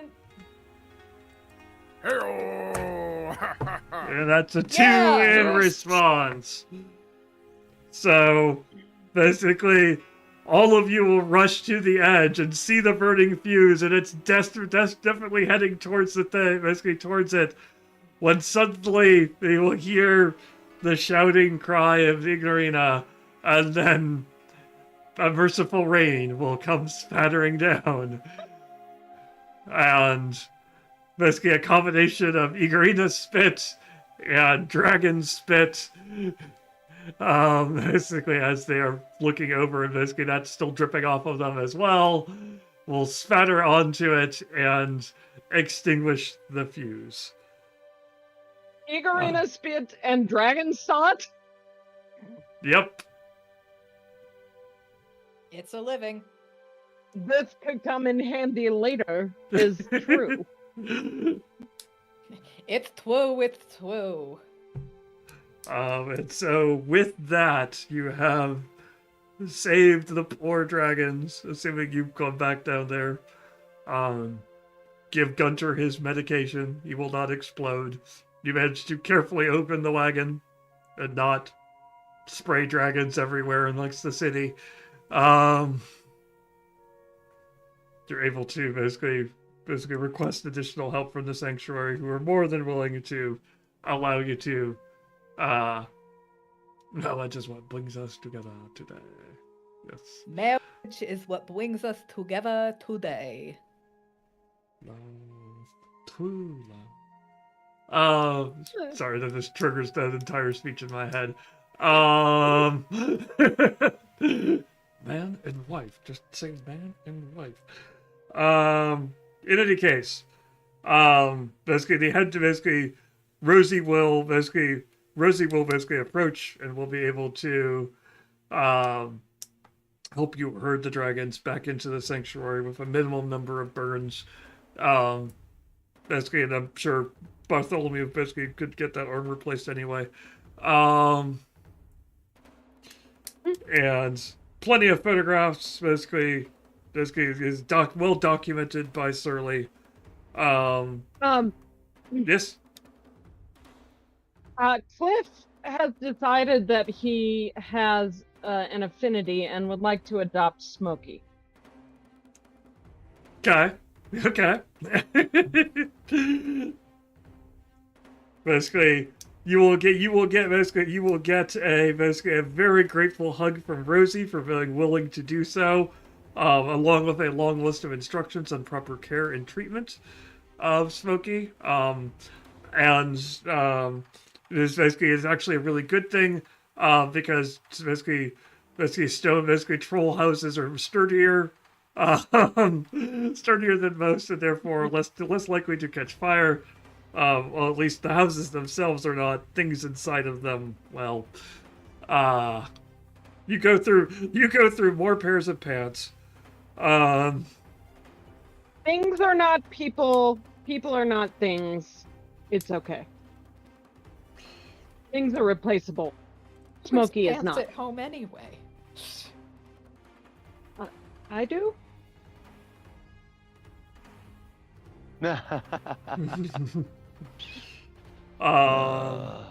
Basically, for those who are curious, basically you will look into the diary and discover the fact that Mr. John Johnson here. John Johnson, yes. Let me guess, Jonathan J. Johnson? No, he's not a Spider-Man villain. but he was he will show up again later when Golem's dredging the river will pull a body out. But he used to work at the Stone on Stone architectural company who is in charge of rebuilding the bridge here. And he had been replaced at his job by a golem. And so, therefore, was seeking to embarrass his former employers by blowing up the bridge. And so, hatched a plan By sacrificing dragons. How dare he? Unforgivable, honestly. I can forgive kidnapping a child, but dragons? Oh, goodness. Luna! Hilarious. Am I the adultiest adult again? Yes. Yes. It never Yes. stops. Always true. Congratulations. So, that kind of brings us to the end of this, unless others have stuff they want to dig into or look into. Vimes will be mostly grateful for the help that you have done and saved in the paperwork of dealing with the exploding bridge. He's a little concerned about this strange complaint from one Crispus Nobbler about basically hiding his murder from him, demanding more information on that, and a proper investigation in terms of not downplaying his murder. Hey. No. Wait a minute. Igarina directly told Mr. Nobblers that he should contact her when he was ready to discuss it. She directly said that to him. She did. File a complaint. She did. She left out It's what on it him, was.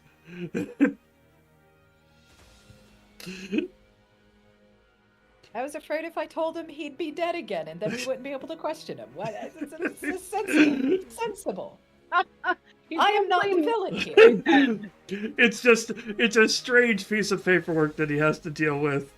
But oddly enough, not the first time it's happened. Basically. So, and good. Sif, by the way, does make sure that the door gets fixed, true to his word. Yes. Sierra has basically been very excited by her experiences and everything that was going on, and does proceed to start following your patrol around whenever she spots them in the city, leading to additional hijinks. But someday maybe she'll become basically if she survives long enough, perhaps she'll become a member of the Watch. And with that, we will draw this to a close. Relatively close to basically within a decent amount of time. So what did everybody think of Discworld? Thoughts, opinions as we close this out? That was fun. It's hilarious.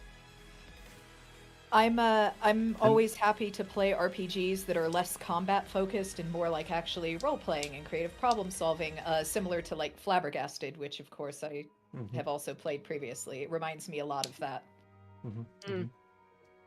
I'm still totally lost. So, like, I really like the contested role system. Like, that is super cool. It's easy. It makes the dice casual. I guess it's very straightforward. It's not super gritty, but I feel like I need to go and read the books now to know what's going on. I'm surprised that of all people who have not read the books, like, Right? Yeah. what? Yeah. I mean, I haven't read them either, but it's more surprising that Mike hasn't. I agree. I mean, I'm surprised they're not on the bookshelf behind him. To be Yeah. quite honest. Correct. They're upstairs. In the other bookshelves. Yeah. Yeah, Yes, they're on the yes. communal bookshelf, not in My his partner's read personal them. one.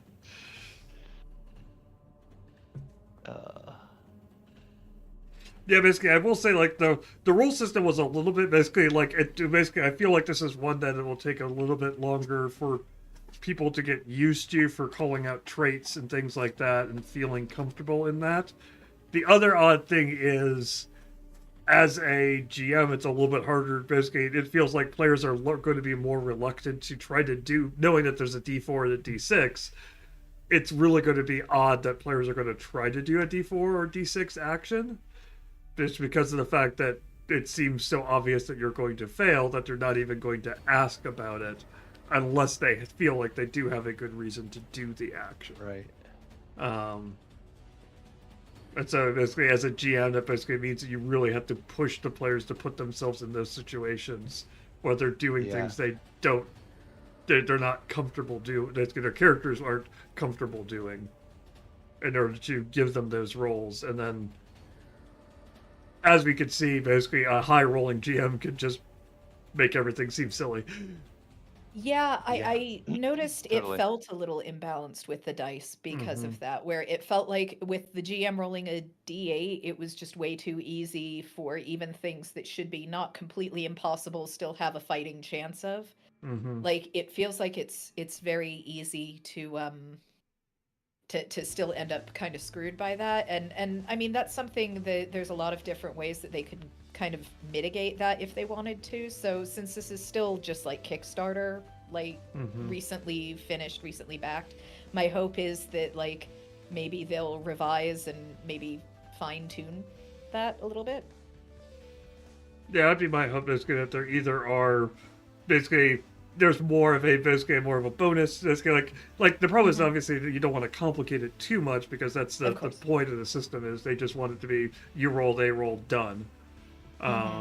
But it does feel like the D8 is a little high, basically just because. Good. I was gonna say I'd almost feel like you'd be better off just running with like everyone rolls D20s and it's just like a matter of, or like everyone's rolling the same dice, but like you get extra dice the higher your chance almost. Like I feel like that might do something to kind of even it out. I'm not sure. Like maybe, anyway, neither here nor there. I don't work for Modiphius. They still made a fine game that I think keeps to the spirit of Discworld. Yeah.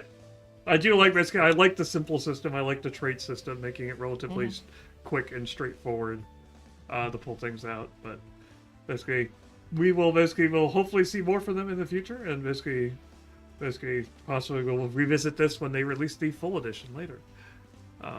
Yeah, I like the trait system too, in that it's like, I seem to recall you pointing this out during the planning sessions. It's a little a la feng shui, where you can just say what you want to do and go for it. Yeah, right? that was. And then the difference being that the contested role thing happens. Yeah, I was deliberately trying not to, because of the fact that it's a challenge. Basically, any role that you make has consequences. I was deliberately like, if you have basically, unless there is a reasonable chance for failure, I'm not going to call for a roll, just because basically rolls are only going to be for things which basically, like in D&D, you're calling for basically insight or perception checks all the time and things like that. You're like, oh, you want to spot something, do this. And I'm like, okay, I don't want to do that because there's a consequence to that if I call for a roll. So I'm just going to be more likely let characters do what their characters are supposed to do and just let those actions happen. And only when they start to do really challenging or odd things, basically call for the rolls at that point.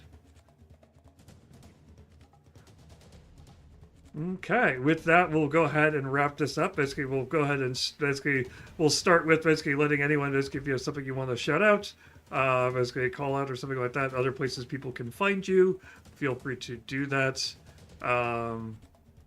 Michael, do you have anything that you want to call out? Nope. Okay. Not particularly. 20. You know what we should call out is we have a starter pack on Blue Sky. That our Blue Sky Lore Link account created that has all of our Blue Skies. So in the chat now is our social links for Blue Sky and Facebook. Go to Blue Sky, follow LoreLink, and check out the starter pack. It has everybody else on it. Yes, excellent. Well, a lot of these people do basically most of these people are active on social media in one form or another. And so if you want to find out what they're doing next, check them out there. And then there's my Twitch channel. That's the only other thing I would shout out myself. I know you've been playing through some, basically, you normally do PUBG and other, basically, kind of battle royale type shooters. But I know you've been doing some other solo plays on Saturday with scary stuff. Yeah, so I'm actually more a variety streamer these days. I still play a Okay. significant amount of PUBG, but I also am doing a playthrough of BioShock Remastered. It's my first time playing BioShock. Ooh. And yes, I am currently doing a Scary Saturday game, doing a playthrough of Ghostwire Tokyo, which is an interesting kind of semi-open world first-person shooter, only you don't shoot guns. You have magic powers and a bow. And you're fighting spirits because somebody has literally taken all of the people in one section of Tokyo and turned them into spirits. So you're trying to save the spirits of the civilians and dispel the bad guy spirits, and you're also trying to save your sisters. So it's an interesting story so far. Fun. Definitely check that out. Nice. Luna. What up? You can catch me on Blue Sky as part of the LoreLink starter pack or individually, lunalapine.com. You can also go to that domain. It's got links to the very, very few other places that you can find me. I also show up on tabletop streams. I like to do them. So, what up? Yeah, that's it. Yep, as 20 has shouted out, Tales of Initiative is definitely one of the places you can be found, and they're always doing something interesting there. So definitely check them out as well. And last but not least, the Surly Tony. Really, that's what we're doing here. So, Yep. as everyone else has said, you can find me on the starter pack at troxelstradingpost.com. This is my Blue Sky handle, call sign, whatever the heck you want to call it. And you can also find my little shop at troxelstradingpost.etsy.com. I sell 3D printed jewelry, dice towers, dice vaults. If you're shopping for Christmas, get it done by December, honestly, probably the 13th or 14th, the way I've already seen how slow USPS is running. So, but yeah, buy my stuff, please. Thank you. I All also right. like dice towers, please. I need my office back. It's being buried in dice towers. You need cool places to roll your dice. Check them out. Dragons, Tanuki, Kitsune. I don't know about Tanuki, but definitely Kitsune. Castles. I've got a skull right now too. Ooh, skulls. So check that out. And in interesting colors too. All right, so basically, and the last but not least, basically, we are LoreLink, as you have seen below. I'm going to point in a way that doesn't look like I'm crotch chopping. I am going to basically the GM screen is what I've been indicating. Oh hey, our live chat has been broken this entire time. I just noticed that bad gateway that it's just displaying there. Cool, that's fine. It's basically you could basically sorry chat, you didn't get to be part of the stream. In any case, LoreLink is what's been below. Basically, I've been running the adventure from that. Basically, I've been hopping around through the locations I've had in here, and all that stuff has been set up inside of here. If you're interested about how I set all of that up, basically you can check out our previous streams on YouTube. Either by going directly to the YouTube channel and looking up the Discworld streams, or you could go to our website, www.lorelink.com. Actually, not www, just lorelink.com. And basically check out our system, basically our examples, our system examples page, and you'll find a Discworld one on there soon. I don't know if it's on there already, but we'll be posting it up there soon, which will have both of these, basically both this video and both of the planning videos on there as well. And you can then use that to check out all, basically see how I wrote all of the stuff below, my planning, my thoughts about how I prepare to run this type of game. So definitely check those out. Yes? I should have that. We're waiting until we had all the videos ready to go. I should have that up by the end of the day on Monday. It's my first thing to do after the dental appointments. Cool. So that will be up end of the day Monday if you want to check this, if you want to check that out. Basically, we also have a ton of other systems out there where we've done this thing from multiple other game systems, everything from Pathfinder to Alien to basically Floria and things like that. All of those can be found there. So check those out. And if you like what we're doing here, obviously all of the great usual suspects of follow the channel here. It's free. It lets you know when we go live, when we're doing interesting things off schedule. Normally we stream Tuesdays at 5 o'clock Eastern time. Next week will be 20 streaming with video games. Playing a tabletop role-playing adjacent-esque video game. And then the week after that, I'll be back with a Cyberpunk Christmas stream. Whether I look into one of the basically Cyberpunk systems, probably either Shadowrun or Cyberpunk Red. I'll make that decision eventually. And you can check those out. And if you really like what we're doing here, obviously subscribing to the channel is a way of saying, basically encouraging us to basically keep going. Or Morkborg. Oh gosh, I forgot about Morkborg. Morkborg Christmas is terrifying. Krampus Morkborg is, I'm sure, has to exist.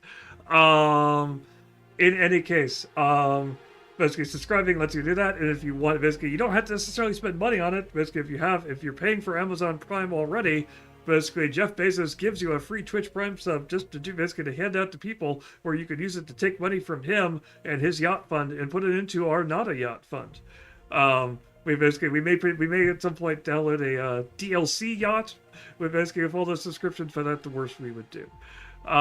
In-game yachts only. Over on YouTube, obviously, if you like the videos you see over there, if you're watching this over there, liking and subscribing to the channel are both free, and commenting also, all of those things feeds the algorithm, and basically tells them basically you're cool, basically you think we're cool, and basically you should show them to other people. And lastly, obviously, if you want to keep up with all of this, the blue sky we've talked about already. If you're avoiding social media, check out our newsletters. If you want to be able to basically catch up with us there, we'll have another one coming out here soon. Once I actually get down to writing that. Yes, valid. I wasn't saying anything. Yeah, basically, as soon as I thought about it, I have to write one of those. But you can check us out there. Basically, those come out once a month, and they talk about all the things we did in the past month and things we're doing in the next month. So those are exciting and interesting, and they give us all the things about conventions we're going to, development stuff we're doing, streams we've done. All of that stuff is in the newsletter. You can check us out there. And I think with that, basically, obviously, last thing, if you enjoyed Lorelink and you were curious about all the things we're doing in it, guess what? Good news. You don't have to just watch. You can actually try. Basically, Lorelink is available. Basically, it does have a free tier available right now. Gives you 2 free starter campaigns that you can create and basically play around with on your own. Basically, being able to put all your stuff in there, link to it, things like that. And if at a future point you want to upgrade it, then you can get access to cool new features and other things. Be able to share campaigns with your players, hotspot maps, and things like that. All that is available at a higher level. Basically, and you won't have to resubscribe or lose any of your data. Basically, you'll just flow right into it. So, all of that to say, thank you for watching. Basically, hope you enjoyed. Thanks to all the players for playing. And basically, we will catch you all later. Farewell. Bye. And remember, adopt a dragon today. Spay or neuter your swamp dragons. Please.